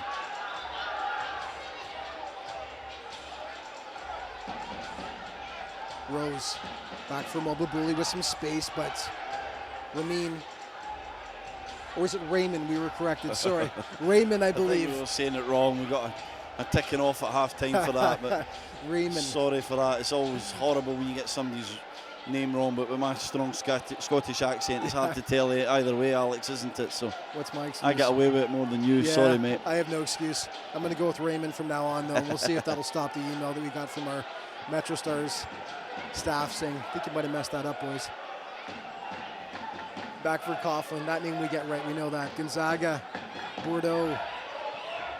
Back for Gonzaga. He's got some space. Gonzaga shot. Oh, looked like that might have gone just off the outside of the goal post, actually.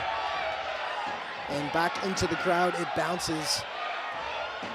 And it will be MetroStars ball, actually. Okay, Becic playing the long ball up for Chambers. That will float into the stands, though. And Bob Yarushi is likely pulling his hair out underneath because he was talking about at halftime. He wants to see a lot more short, succinct passes from the MetroStars. Yeah, I'm with Bob.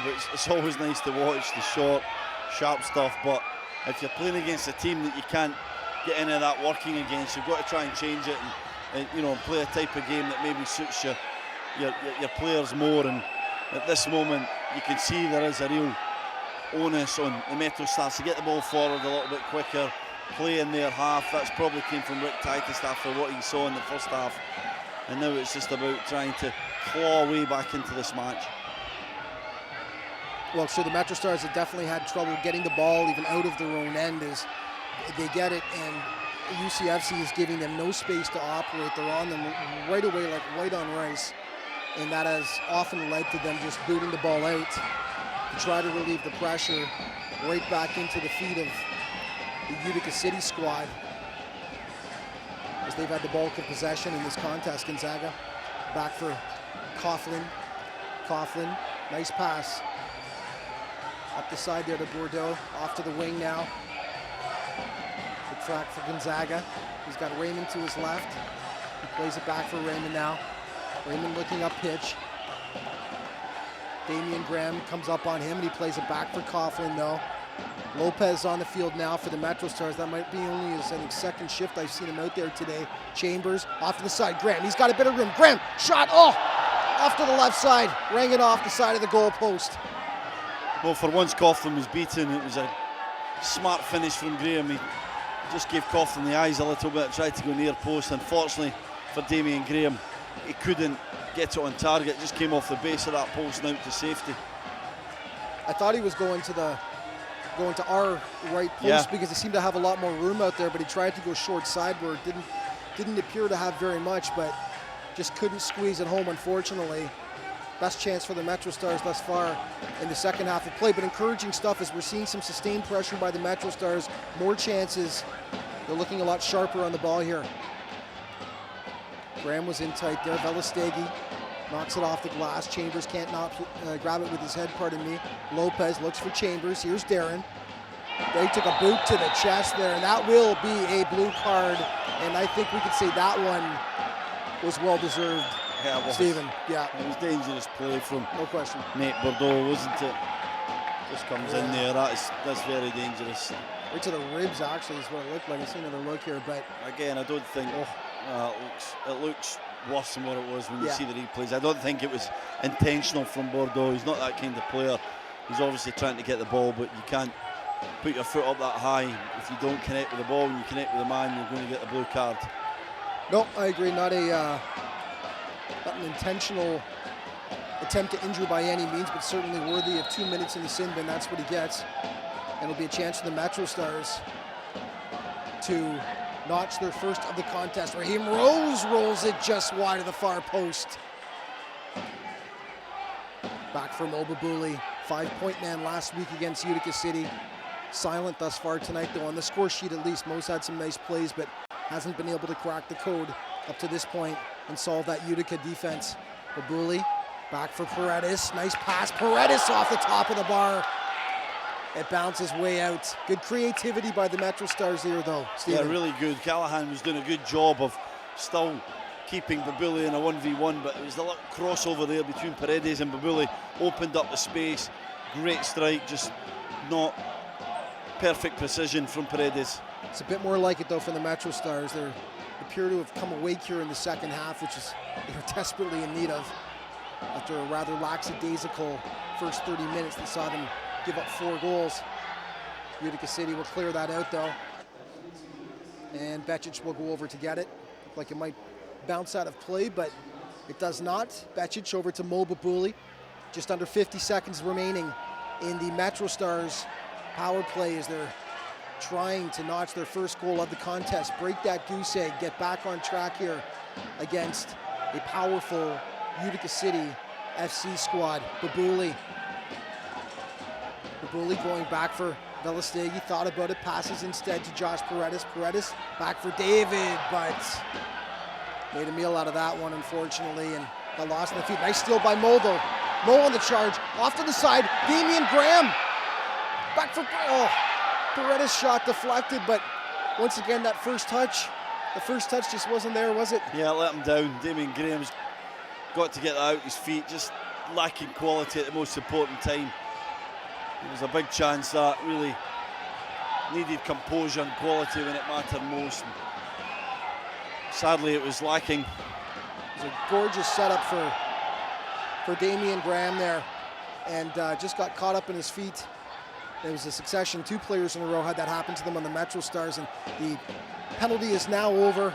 UCFC back to full strength, so we are 6-on-6 once again, but some good plays from the MetroStars, some good sustained pressure. Looked like some good offensive creativity as well there. But unfortunately on the score sheet, it is still a big fat 0 for the Stars, as we've got 7 minutes, 35 seconds remaining in the third quarter of play. They trail the visitors, UCFC, by a 4-0 count. That's intercepted. Salas with a long shot on goal, and just over top as Becic ends up back in the mesh. Nearly got caught there, Stephen. A terrific effort. What a save that is. And it goes. Becic makes the first couple of stops. Nothing he can do about the last one. I think that's Bordeaux that ends up getting that one. And it's 5 big ones for UCFC as they expand their lead over the MetroStars. Yeah, it is Bordeaux, and it just comes around from the MetroStars' own doing again. Becic plays the ball into the middle of the park. The first effort from Salas was terrific. Becic just scrambling back, ends up and plastered into his net. And then all of a sudden, after the second one, Salas, the rebound comes back to Bordeaux, and he puts it in for the 5th goal from Utica. Well, they're taking a timeout, so shall we. You're watching Mississauga MetroStars Arena Soccer on MASL TV. At Monte Carlo Inns, we're the first to admit there's no place like home. So let us welcome you to the next best place, where guests feel like regulars, even on their first day, where you can be as productive as you like, or, if you choose, not at all. Where quality, service, and value are commitments, not rhetoric. With Toronto at arm's length and everything else within your grasp, Monte Carlo Inns is your home away from home.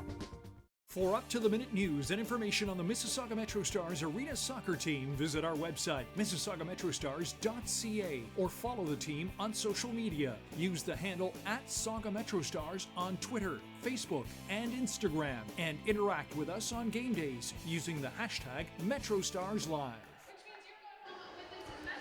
Welcome back to Mississauga MetroStars Arena Soccer on MASL TV. Alex Bastiavansky alongside Stephen Caldwell. Not sure if we can see it real quick here, Stephen, but really what started that entire sequence was Becic nearly getting caught on the long ball here. Watch the long shot. He ends up in his own net here, and it was just a scramble after that, wasn't it? Yeah, it was a sensational effort from Salas. Look at that.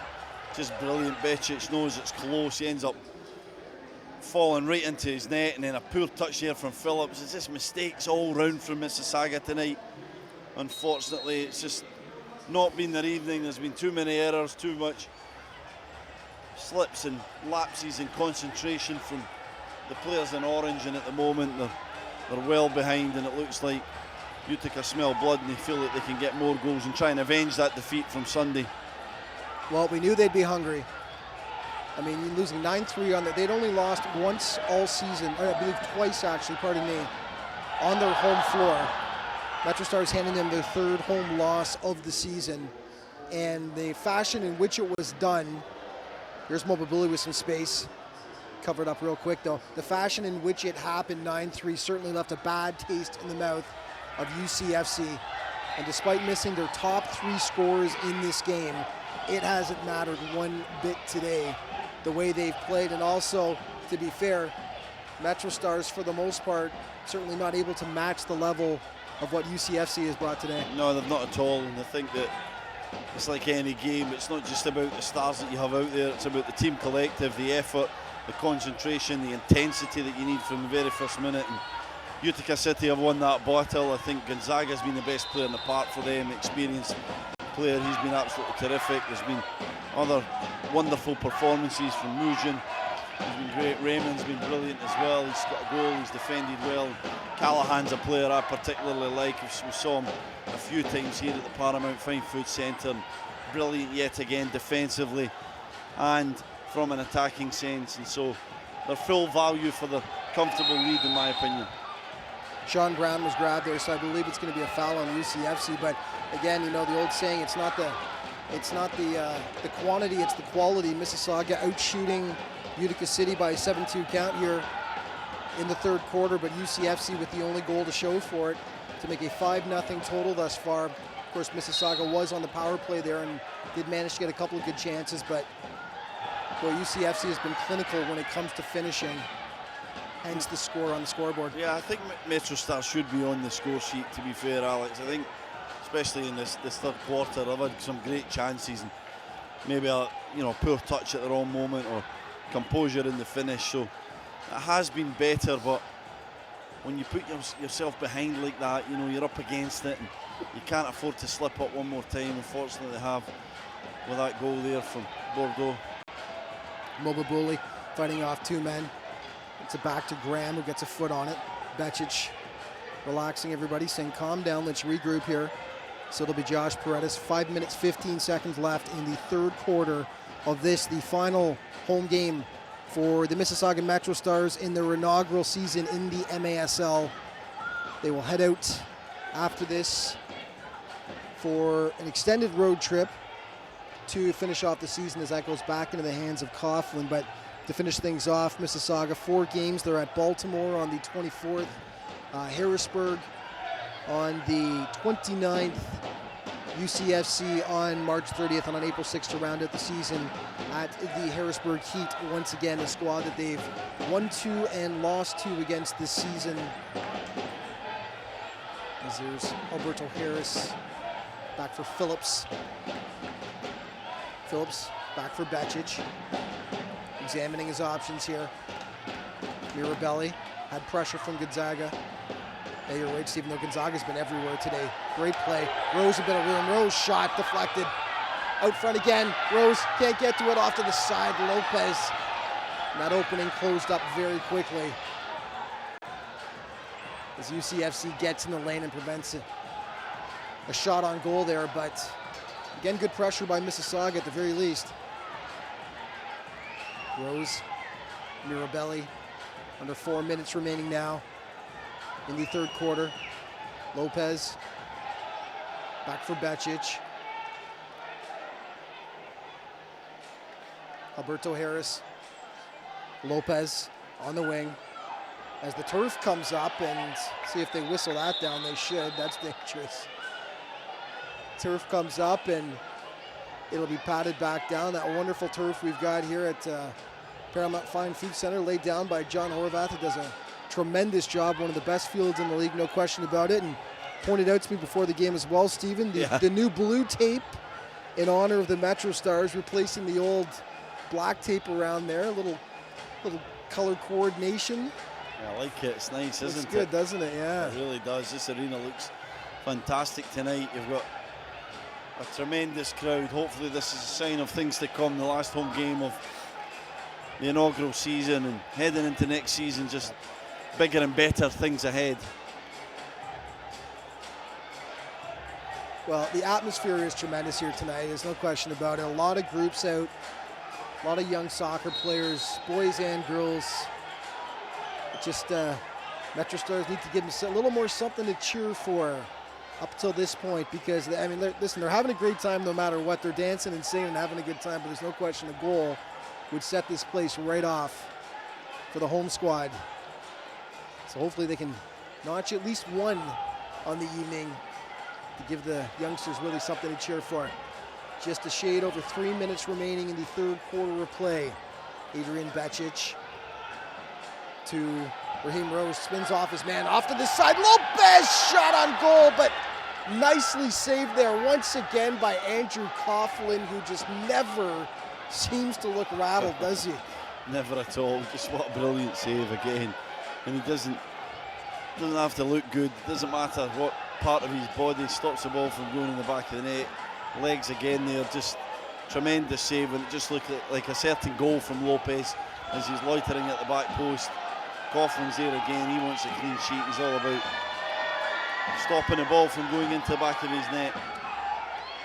I think I've noticed about Coughlin is if your first touch is not perfect, either you gotta, if you're in that tight on Coughlin, it's either got to be a one-timer or it's got to be bam bam, because his timing is absolutely perfect in coming off his line and cutting down that angle. He's done it so many times tonight.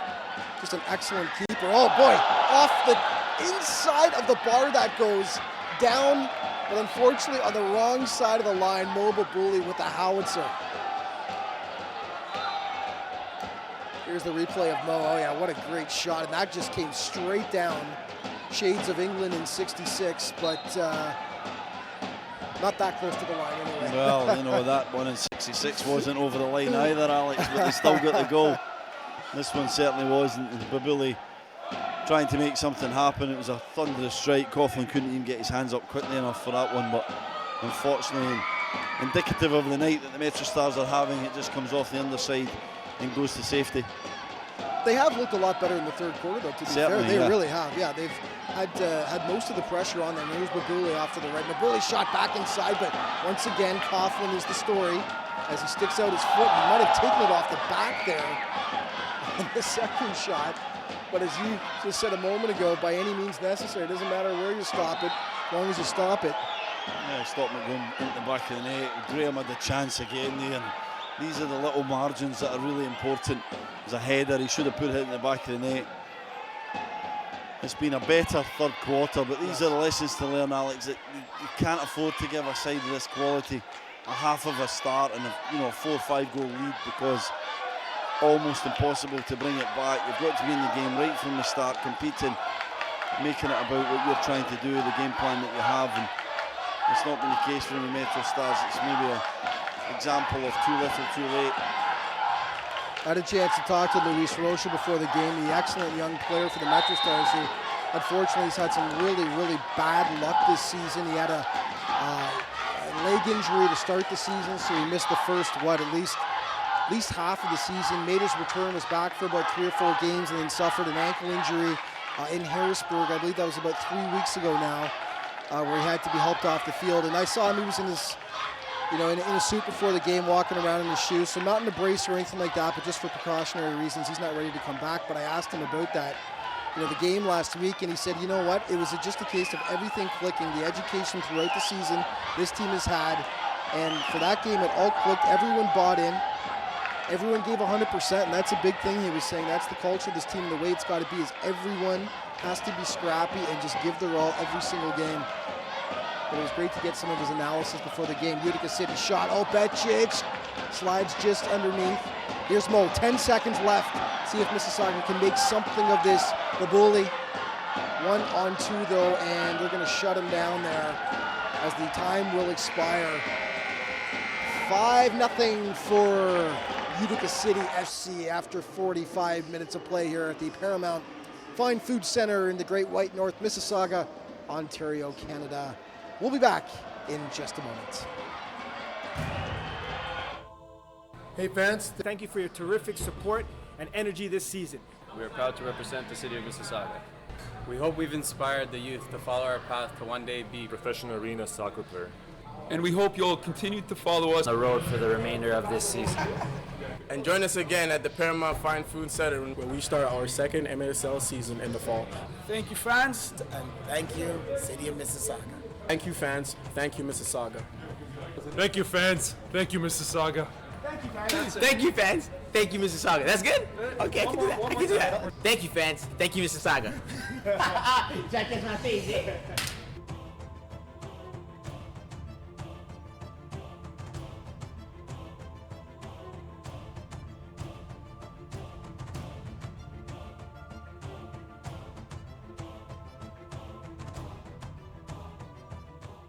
For up-to-the-minute news and information on the Mississauga MetroStars Arena Soccer Team, visit our website, MississaugaMetroStars.ca, or follow the team on social media. Use the handle @SaugaMetroStars on Twitter, Facebook, and Instagram, and interact with us on game days using the hashtag MetroStarsLive. Welcome back to Mississauga MetroStars Arena Soccer on MASL TV. Alex Bastiavansky alongside Stephen Caldwell. Is great crowd here tonight at the Paramount Fine Food Center. Lots of young fans, lots of teams that have come out in groups. Unfortunately, the score doesn't quite match the excitement as it's 5-0 for the visiting UCFC squad over the MetroStars. Thus far, though, Stephen, after a sleepy first half for the MetroStars, despite giving up one in the third quarter of play, much better performance for the home squad. Yeah, much better. That was a more competitive quarter there between the two sides. I thought most of the game was played in the offensive half for Mississauga MetroStars. A number of chances where Coughlin just stood on his head, just great saves with his feet. Excellent performance from him throughout to just keep the clean sheet up until this point. But better stuff. Just unfortunate that they couldn't get themselves into the score sheet and try and make this an interesting fourth quarter. It's going to be very, very difficult to come back from here, but it has to start somewhere. Just try and get an early goal and see if you can create some momentum. Well, it's really all season long been about the small victories, hasn't it? I mean, it's game by game, even within the game. They're trying to finish off strong, trying to finish off positive, even if you knew that it was going to be an insurmountable lead. Small victories this season for the MetroStars in their very first season, of course, with so little MASL experience. Education all year long, and it continues here today against a UCFC squad that is certainly going to challenge for the MASL title this season. As we mentioned before, they're already set up to play the East Division final against the Baltimore Blast in April. Just getting our up-to-date stats here, and in the third quarter, the MetroStars, yeah, their shot total certainly reflected the possession and their effort in the third quarter as they outshot UCFC by an 11-3 count. Shots overall, Utica leading by just one, 21-20 up to this point, but of course up by 5. Where it really matters, up on the scoreboard at this moment. So MetroStars at this point just trying to break that goose egg and notch their first of the contest. Chambers down the wing. Chambers didn't get a great shot off though, and Gonzaga boots it right up into the waiting feet of Josh Paredes. Raheem Rose, nice move. Rose inside, scores! Raheem Rose with that gorgeous move and an even better finish. What a way to get the MetroStars on the board. 5-1 UCFC. Oh, terrific from Rose. Just a brilliant turn from him. And then, like you said, just sensational finish. Look at that, pokes it with his right foot. It's all about the turn though. Brilliant, lovely turn on Daru. Can't get back there. Mujan tries to come in and Rose just pokes it into the net to give the MetroStars a glimmer of hope. There's enough time here. You're going to have to keep it up and make sure that they get the next goal in this match if they've any way of getting back inside. Well, for the moment, this crowd will take it. The opening score of the game, it took them, boy, about 47 minutes to do that, but they will take it as the MetroStars get on the board. But UCFC right back at it once again, trying to notch a 6th. Well, let's see if they can get to it now. UCFC just in time as Mirabelli was threatening there. Salas, beautiful shot, just wide of the far post now. Graham along the boards, that will be whistled down as he collided with Nate Bordeaux. What a strike that was from Salas, wasn't it? Just thought it was going to find the top corner of the net. Struck it so sweet. And Utica, who have been asleep for maybe the last 15 plus minutes, just waking it up a little, just making sure that they don't let a 5-goal lead slip.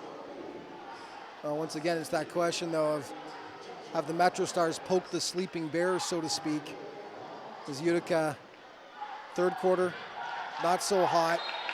Starting the fourth quarter on a downer with Mississauga scoring a goal.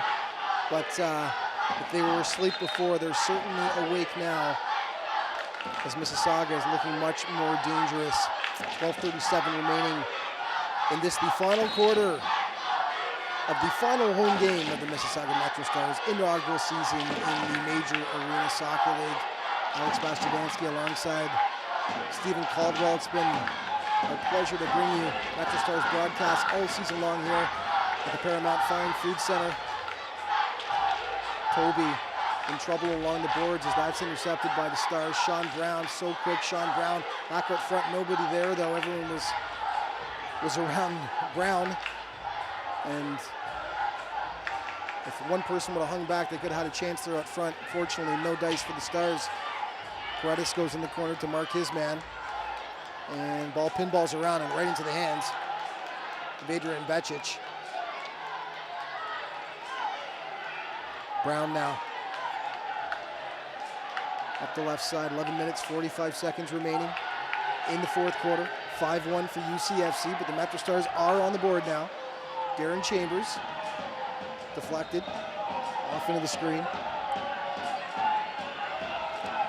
Sauga City supporters group in the background, you can hear them urging their team on, getting the fans going as well, as they have all season long, doing such a great job here. Chambers back for Josh Paredes. We've seen Josh use that dynamite left foot so many times this year, just really pack some TNT in there. So does Mobile Bully with that right foot. The Bully again into the corner now. He's got Chambers behind him. The Bully off the glass though. That caused some trouble for Coughlin. Paredes, another move. Paredes shot. Oh, deflected by Toby though. Out of harm's way, and this could be trouble as UCFC are on the attack when Mirabelli goes back to collect. But again, good sustained pressure by the MetroStars. Yeah, very good pressure. Babuli and Paredes with two of the best shots on the MetroStars side. Paredes that time just a little feint and strike, but Toby was there to make a great block. He's did that before in this match. After the side, Mirabelli shot off the glass. Oh, right back to Babuli, but just over top of his head there. Paredes, Gonzaga, right on him. Back for Becic as the MetroStars will regroup and examine some options. Becic over midfield now. He can do that in the fourth quarter. Becic looking for Rose. Good idea. Just out of space though, and Becic has to hustle to get back into his net. Here's Bordeaux. Bordeaux's got some space. Closed up by Paredes. Bordeaux out front. Shot just wide of the goal by Kanawi, who we saw notch the first goal of the game for UCFC, and that's out of play. As Becic voices his displeasure to the official about something or other, but it will be MetroStars ball with 10 minutes, 10 seconds remaining in the fourth quarter of play. What have you seen the MetroStars doing so much better really over the last quarter and a bit now, Stephen? They're just playing more high energy, playing the game where they want it to be played in the Utica defensive half. It's been better stuff. I think that nothing too tactically that I've saw. I just think that it's been that ability to just up the tempo and play it a bit more aggressively. That's the key here as well. They've really been winning the 50-50 challenges, and maybe we saw a drop off from Utica City as they think that they've won the game when they went 5-0 up. But I just think it's all about MetroStars, and this is the kind of performance and energy that should have been there from the start. Yep. Well, they weren't killing it offensively in the first half, but it was that sequence of getting three straight penalties that killed them, where they allowed 3 power play goals. Off to the side, shot on goal by Lopez. Cleared off the line though. Toby again. By Toby. Once again, it's the second time we've seen him do that today. But it was those 3 consecutive penalties, 2 in a row for too many men on the field.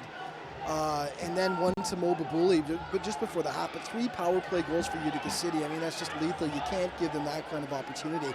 But that's been the big difference in the game up to this point. Lopez shot on goal, turned away by Coughlin. He'll play it up now. Becic out to play it, and he will smartly put it into the crowd off his thigh there, just to negate the chance.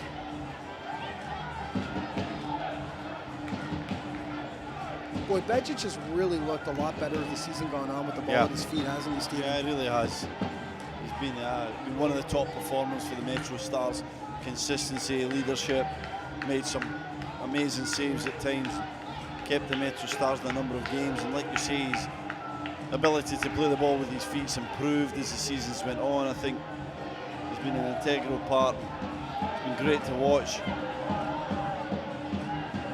Phillips off on the side now. Phillips trying to cut inside. Babuli doesn't go off him.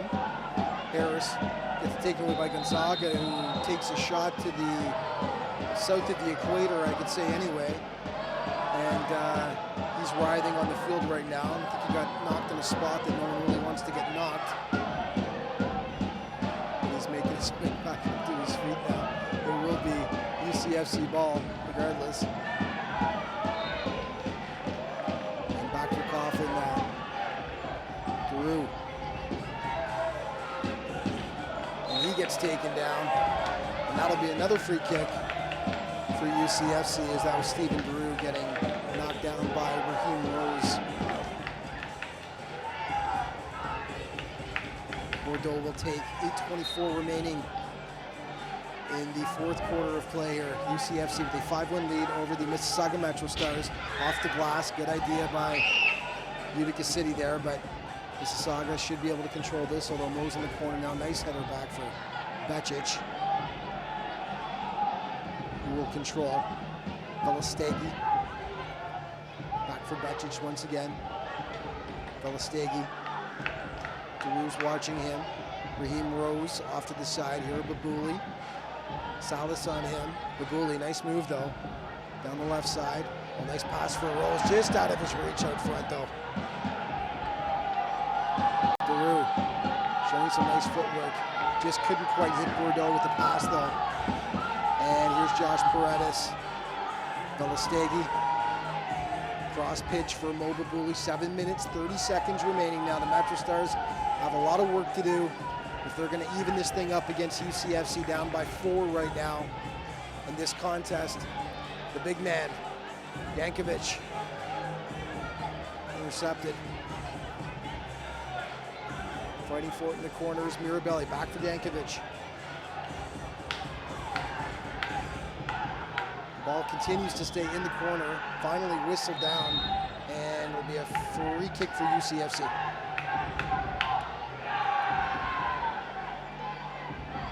Jankovic is, when you watch him play, I mean, the first thought probably was that he's not tailor-made for the arena game with the quickness off the boards and everything, but for the most part, he's acquitted himself pretty well, isn't he? Yeah, he's been fine. He's got those long limbs. Yeah, big long limbs, as you see him fight for the ball in the corner, but he's been fine, yeah, absolutely. I don't think that he's really let himself or the side down. Babuli back for Adrian Becic. Chambers hops on, nearly intercepted the ball, but couldn't quite make it there. Schindler. Jankovic on him, the big man. Babuli in the corner, Marcus Salas. As Jankovic got knocked down and complaining for foul. Wasn't coming though. Gonzaga. Far side, UCFC will be content to waste as much time as they can now. They're in no hurry whatsoever. It's going to be up to the MetroStars to press the issue now. Yeah, they're just going to try and slow the pace and just see this game out. Gonzaga, all his experience back there, just see him just taking a second there until he felt some pressure coming from the MetroStars, and they just want the seconds to tick away as they have a very commanding 4-goal cushion. The MetroStars have notched 1 goal thus far in the fourth quarter of play. To break the goose egg here, here's Sean Brown. Lots of white shirts around him. Nobody manages to get it over to Chambers. Nice play, actually. Chambers, once again, Gonzaga to the rescue, though he has been the best player, as you mentioned, Stephen, for UCFC today. He's been everywhere. He's the general out there. Yeah, he's fantastic, isn't he? Powerful, makes some good runs at times, but normally just sits at the top of the point here, just dictates the play, knows when to put his foot in the ball, when to move it quickly. Shots right now, 26-22 for Mississauga over UCFC. 5-1 though for the blue and white. Sean Brown, nice footwork. Far side, Chambers looking for Paredes, who was breaking, but just out of his reach. Yeah, nice idea though from Chambers, just needed a bit of a softer weight and angle on the ball. Oh, here's a chance. In close, Becic comes out to challenge and does well to knock that away from the UCFC player. It's Freddie Mugin. Back for Coughlin now. Off to the wing. Toby playing it inside now, off to the side. Becic cuts down the angle, shot. Oh, played off. Second shot off the top of the bar. Another goal line stand by Sean Brown there to keep it from being 6 at first. Yeah, excellent football. Toby involved again. Does really, really well. It's his shot at the end of the move that probably should have went into the back of the net. Came off the top of the crossbar, and it's created this timeout. 4:30 remaining. As the Sauga City supporters group leads the MetroStars fans in the old Viking clap, getting the crowd going. They got a timeout right now. We'll take a quick one as well. You're watching Mississauga MetroStars Arena Soccer on MASL TV. If your hearing is deteriorating and you're ready to look for a solution, turn to Pro Sound Hearing Center. As a locally owned and operated family company, we care about our community, and we strive to provide the best possible hearing services. We're very client-oriented and client-focused. I feel like that's what made us stand out and win this award today. Thank you to the City of Mississauga, the Mississauga News, and of course our clients and everyone who voted for us. At Monte Carlo Inns, we're the first to admit there's no place like home. So let us welcome you to the next best place, where guests feel like regulars, even on their first day, where you can be as productive as you like, or, if you choose, not at all. Where quality, service, and value are commitments, not rhetoric. With Toronto at arm's length and everything else within your grasp, Monte Carlo Inns is your home away from home. Welcome back to Mississauga MetroStars Arena Soccer on MASL TV. 5-1 for UCFC. I'm Alex Bashabansky, joined by TSN soccer analyst Stephen Caldwell. The crowd is into it here in Mississauga, no question about it. The best crowd of the year, I'd say, Stephen. Lots of youngsters out just loving the atmosphere here. Despite being down by 4 goals, it's a party regardless. Yeah, it's a day out, isn't it? And it's been brilliant atmosphere throughout. These fans have been right into it. They're not just playing around, they're actually involved and invested in the game. It's just a shame that it's not been closer, but they've saw some terrific arena soccer from both sides, particularly the team in blue and white. And it's an amazing experience, and hopefully we can get more and more evenings like this next season. It's been probably, like you said, Alex, the best crowd of the season. Many more to come. No question about it. It's been a tremendous first year here in Mississauga for the MetroStars, and onward and upward next season as it's only going to grow. Some great young players. We've seen a lot of players siphon in and out throughout this lineup, throughout the season, Stephen, and it's funny, a lot of these guys who are on the pitch tonight, and even guys who started, were not there at the beginning of the season, and the way they've stepped in and really established themselves as full-time MetroStars, and in some cases budding stars, has been pretty amazing to watch, hasn't it? Yeah, it really has, and that's what it's all about. It's about creating a place for players to play, but really getting caught in the ball.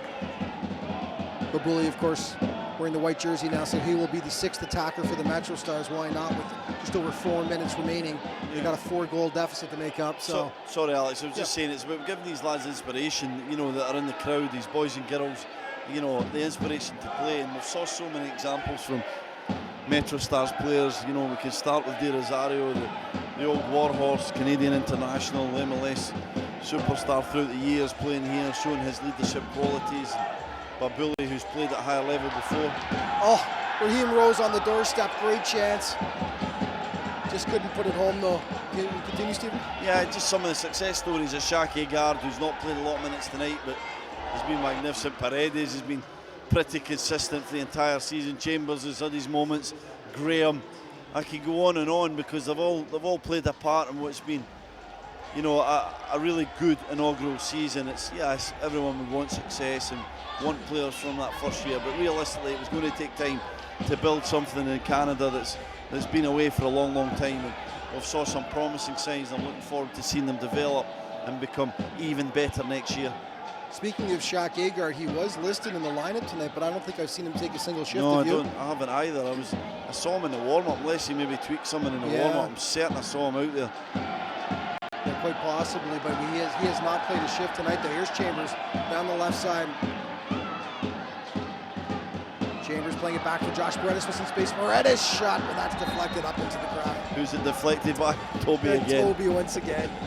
He gets that toe right in front of everything, doesn't he? Yeah. Nice play by Darren Toby. We've got a UCFC player down on the pitch right now. I think the two, talking about man of the match here, and two UCFC players who've been exceptional are Gonzaga, who you've really enjoyed watching. And I think we could put Toby in there as well. He's had about 3 goal line stands, plus he's also scored a goal. So excellent player for UCFC. Yeah, it really is. And when you think about Callahan as well, he's been terrific. Darou's a fantastic player. Bordeaux, the captain, is really, really good. And then you think about some of the guys that are not here tonight. Slava, a terrific talent for them. Jelovac, who's absolutely brilliant as well. And obviously Tavernese. Yeah. Well, UCFC certainly showing their depth tonight. Missing their top 3 scorers, but really showing what they're made of, coming in here to Mississauga and really demonstrating just how much strength they have up and down this lineup. As we've got just a shade under 2 minutes remaining now in the contest. Unless Mississauga can pull out a miracle and notch 4 goals in the next couple of minutes, but regardless, they'll try to get at least one more here to give the crowd something to really get excited about. Chambers, nice move. Chambers off to the side. Graham back for Chambers, but once again, that first touch just lets them down. Mo looking for a shot, can't quite get one. Chambers on the wing. Here's Gonzaga now. Gonzaga. Big collision at midfield there as it was Daru colliding with Josh Paredes. But it will be UCFC ball. Stephen, question I was actually wanted to ask you, but you know, as now the president of the Oakville Soccer Club, is arena soccer something that you could see possibly implementing in training and things like that? Is it something that you feel can truly benefit the young players going forward with the, you know, obviously the reflexes and how quickly they have to make decisions and thought process and such? Yeah, absolutely. There's no doubt about it. When you have a winter as severe as we do have here, there's going to have to be some kind of arena stuff. There's not enough bubbles around, so you find the space wherever you can, whether it's a game that you play off the boards or it's more of a futsal. But the Blue Devils, we look into absolutely everything. We make sure that, you know, we give our boys and girls the best opportunity to develop, work on their touch, and try and get the required, you know, moments on the ball that's needed to become a professional soccer player at the highest level, and that has to be inside at times with the winter that we have. So it's a great game. It's something that is exciting. It's not for everybody, every player. I don't think I could ever have played arena soccer, but it is for some people, and it's another avenue to allow these kids to find a path, an avenue into soccer.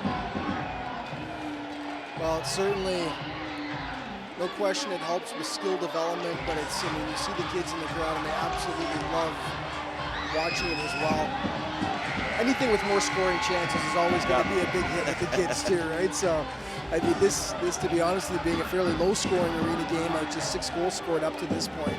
One of the lower scoring games we've had this season, no question about it. But minute 18 remaining in the final quarter of play here from the Paramount Fine Food Centre in Mississauga, Ontario, Canada. Utica City FC with a 5-1 lead over the Mississauga MetroStars. Chance to make it 6 here, Bourdain, and he will do just that. As Mobabuli had to obviously come out there and take a bit of a chance and couldn't quite get back into his crease there. Put home by UCFC, and it's a 6-1 game now. Yeah, a terrific throw from Coughlin, just perfect decision over Paredes' head. Babuli came out, he's not a goalkeeper, he tries to make a challenge. Nate Bordeaux, the captain for UCFC, just manages to just touch it past Babuli and calm and compose. Puts it into the back of the net, and just puts the icing on the cake for Utica City. A tremendous performance. You can see why they're a Eastern Division playoff team, and it's going to be a tremendous match-up with the Baltimore Blast when it comes around in April. Oh, that is going to be a good one, isn't it? No question about it. And that's actually Nate Bordeaux's second tally of the contest, as now we're seeing Bordeaux down on the pitch in a bit of discomfort after a collision with a MetroStars player. But 2 goals on the day for Nate Bordeaux, helping along the way for UCFC as they now have a 6-1 lead over the Mississauga MetroStars, and it looks like Mississauga picks up a penalty as that'll be Rose serving 2 minutes. Yeah, it was a bad challenge on Bordeaux. Just a challenge born out of frustration. It's important for Utica that they just see out the remainder of this game and don't get involved in anything, because the MetroStars are feeling pretty sorry for themselves. Well, certainly not the way that Mississauga wanted to finish off their home schedule this season. And it's unfortunate. I mean, really bad stretch there in the first half. And we've talked so many times before, but this is how quickly it happens, though, and it can happen in arena soccer. But that made a huge difference. Those 3 power play goals that they gave up, 3 penalties in succession they took. And that got Utica on the way towards this current insurmountable 5-goal lead they've got with less than a minute to play, as we're in the last 30 seconds now of the contest. Phillips, a bit too much on that, out of play. UCFC will bring it back in here as we wind down the Mississauga MetroStars home schedule for the season. See if UCFC tries to notch one more. Salas in the corner, just trying to hold it, I think, for the most part. Paredes backs out. Paredes for Damian Graham, back for Josh. Under 10 seconds remaining now. Alberto Harris, Mobabuli, boots it up. Chambers, see if he can get a shot off maybe, and he does over top of the net though, as the buzzer goes. And the final score, UCFC 6, the Mississauga MetroStars 1.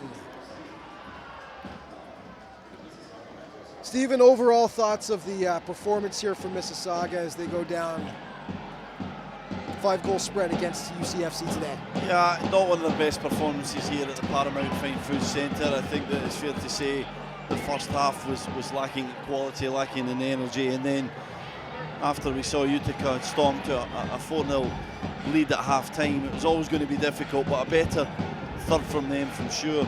Mississauga were right in the game, they had their chances. Unfortunately, they conceded another goal, and I think at that point it was pretty much done and dusted, and unfortunately the fourth quarter was a bit of a non-contest. And so as you look back and you reflect on tonight's game, and not just tonight's game, but the 11 previously before that, and the season that's been in terms of home form here, it's been stop-start. There's been great moments, there've been heartbreaking losses, disappointing losses, some tremendous victories, and all in all just a learning curve and a process that they have to go through, and hopefully they can take everything they can from it and be ready for a more successful 2020. Well, final stats for the game. MetroStars actually out shooting Utica by 29-24 count. We're going to throw it down to the field right now as Nikki Jeffrey is there with the UCFC player.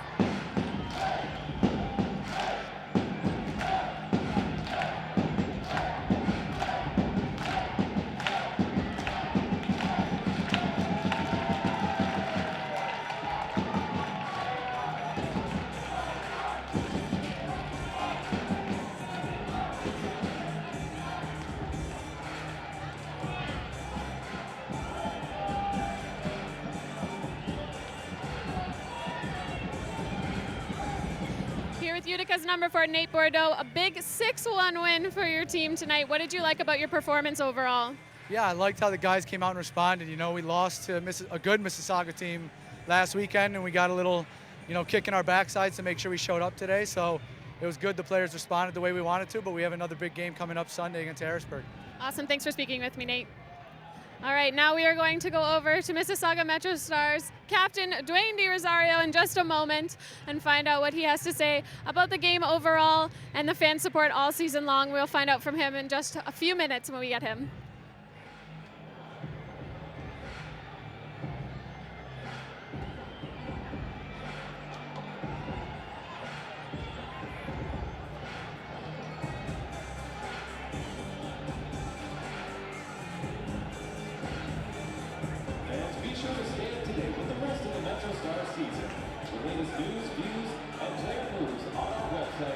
MississaugaMetroStars.ca or follow us on social media at SaugaMetroStars. We got a couple moments here while Nicky Jeffrey's waiting for Dwayne DeRosario to come over, and I'll just finish my thought. Final shots on goal for the MetroStars, 29 to Utica City's 24. Nate Bordeaux, 2 goals in the contest for Utica City.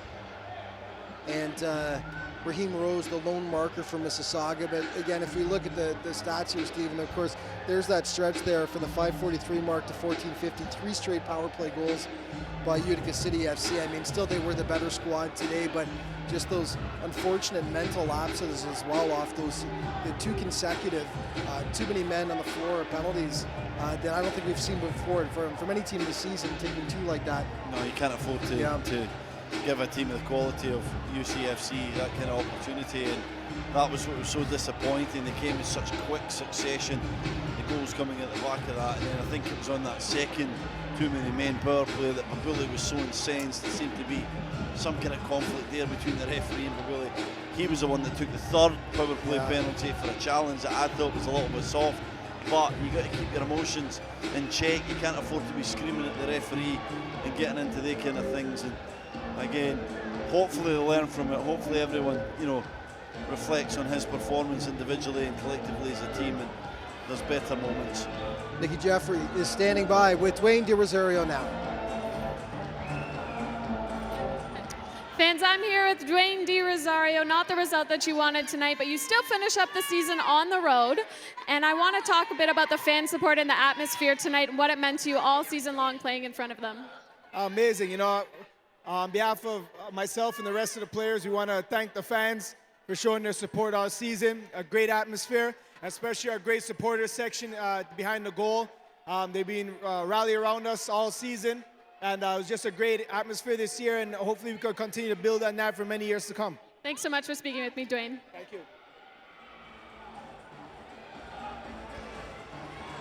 Well, as we see D-Row and Darren Chambers making their way off the floor there for the final time this season, as this is our final Mississauga MetroStars home game. And on that note, we should mention as well, great job by our production crew behind the scenes here, Stephen, who it's been a journey since the start of the season, and but we really finished off on a strong note, and they did a great job as we're seeing one of the highlight melts they put together for us, and really a great job here by the crew at the Paramount Fine Food Center. Yeah, a great job by everybody, and it's been an absolute pleasure to call these games with you, Alex. It's always nice to be the start of something right at the beginning, and that's what this is. This is about growing the game of soccer within this brilliant country that we live in of Canada, and obviously the province of Ontario, and been some fantastic moments. We look to just see it progress and get even better, and we hope everyone's enjoyed the coverage. It's been a pleasure for us, and hopefully you're going to be back either down here at the Paramount Fine Food Centre or watching online next season. Well, there's certainly, what we hope is they're going to get a lot of traction from this, and the excitement you see here from all the young groups that have come out for this game. Best crowd of the season, and we've got a few months now to plan and get things ready for next year. Hopefully it'll be a great big build-up towards that.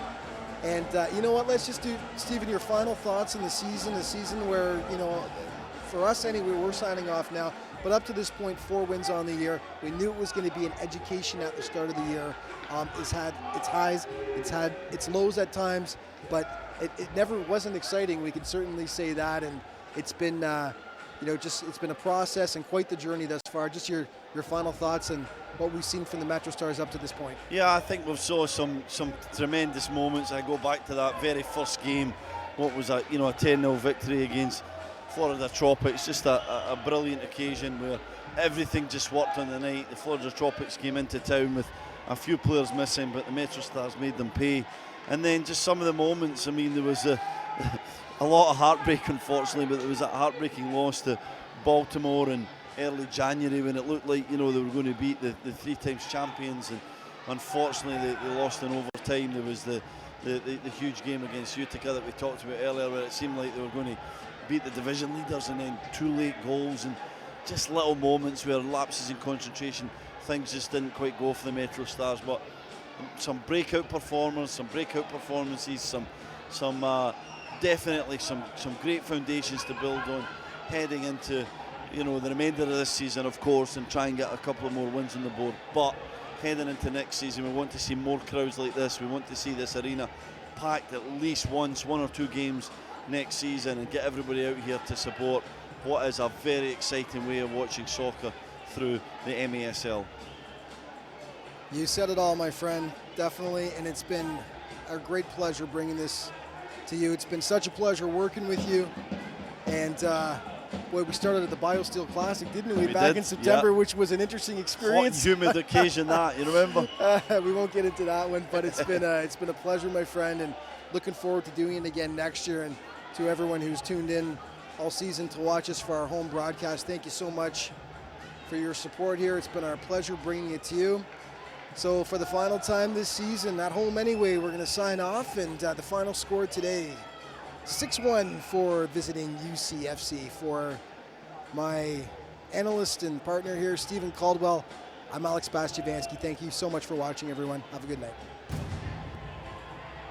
Hey fans, thank you for your terrific support and energy this season. We are proud to represent the city of Mississauga. We hope we've inspired the youth to follow our path to one day be professional arena soccer player. And we hope you'll continue to follow us on the road for the remainder of this season. And join us again at the Paramount Fine Food Center where we start our second MSL season in the fall. Thank you, fans, and thank you, City of Mississauga. Thank you, fans. Thank you, Mississauga. Thank you, fans. Thank you, Mississauga. Thank you, fans. Thank you, Mississauga. That's good? Okay, I can do that. I can do that. Thank you, fans. Thank you, Mississauga. Jack, that's my face, eh?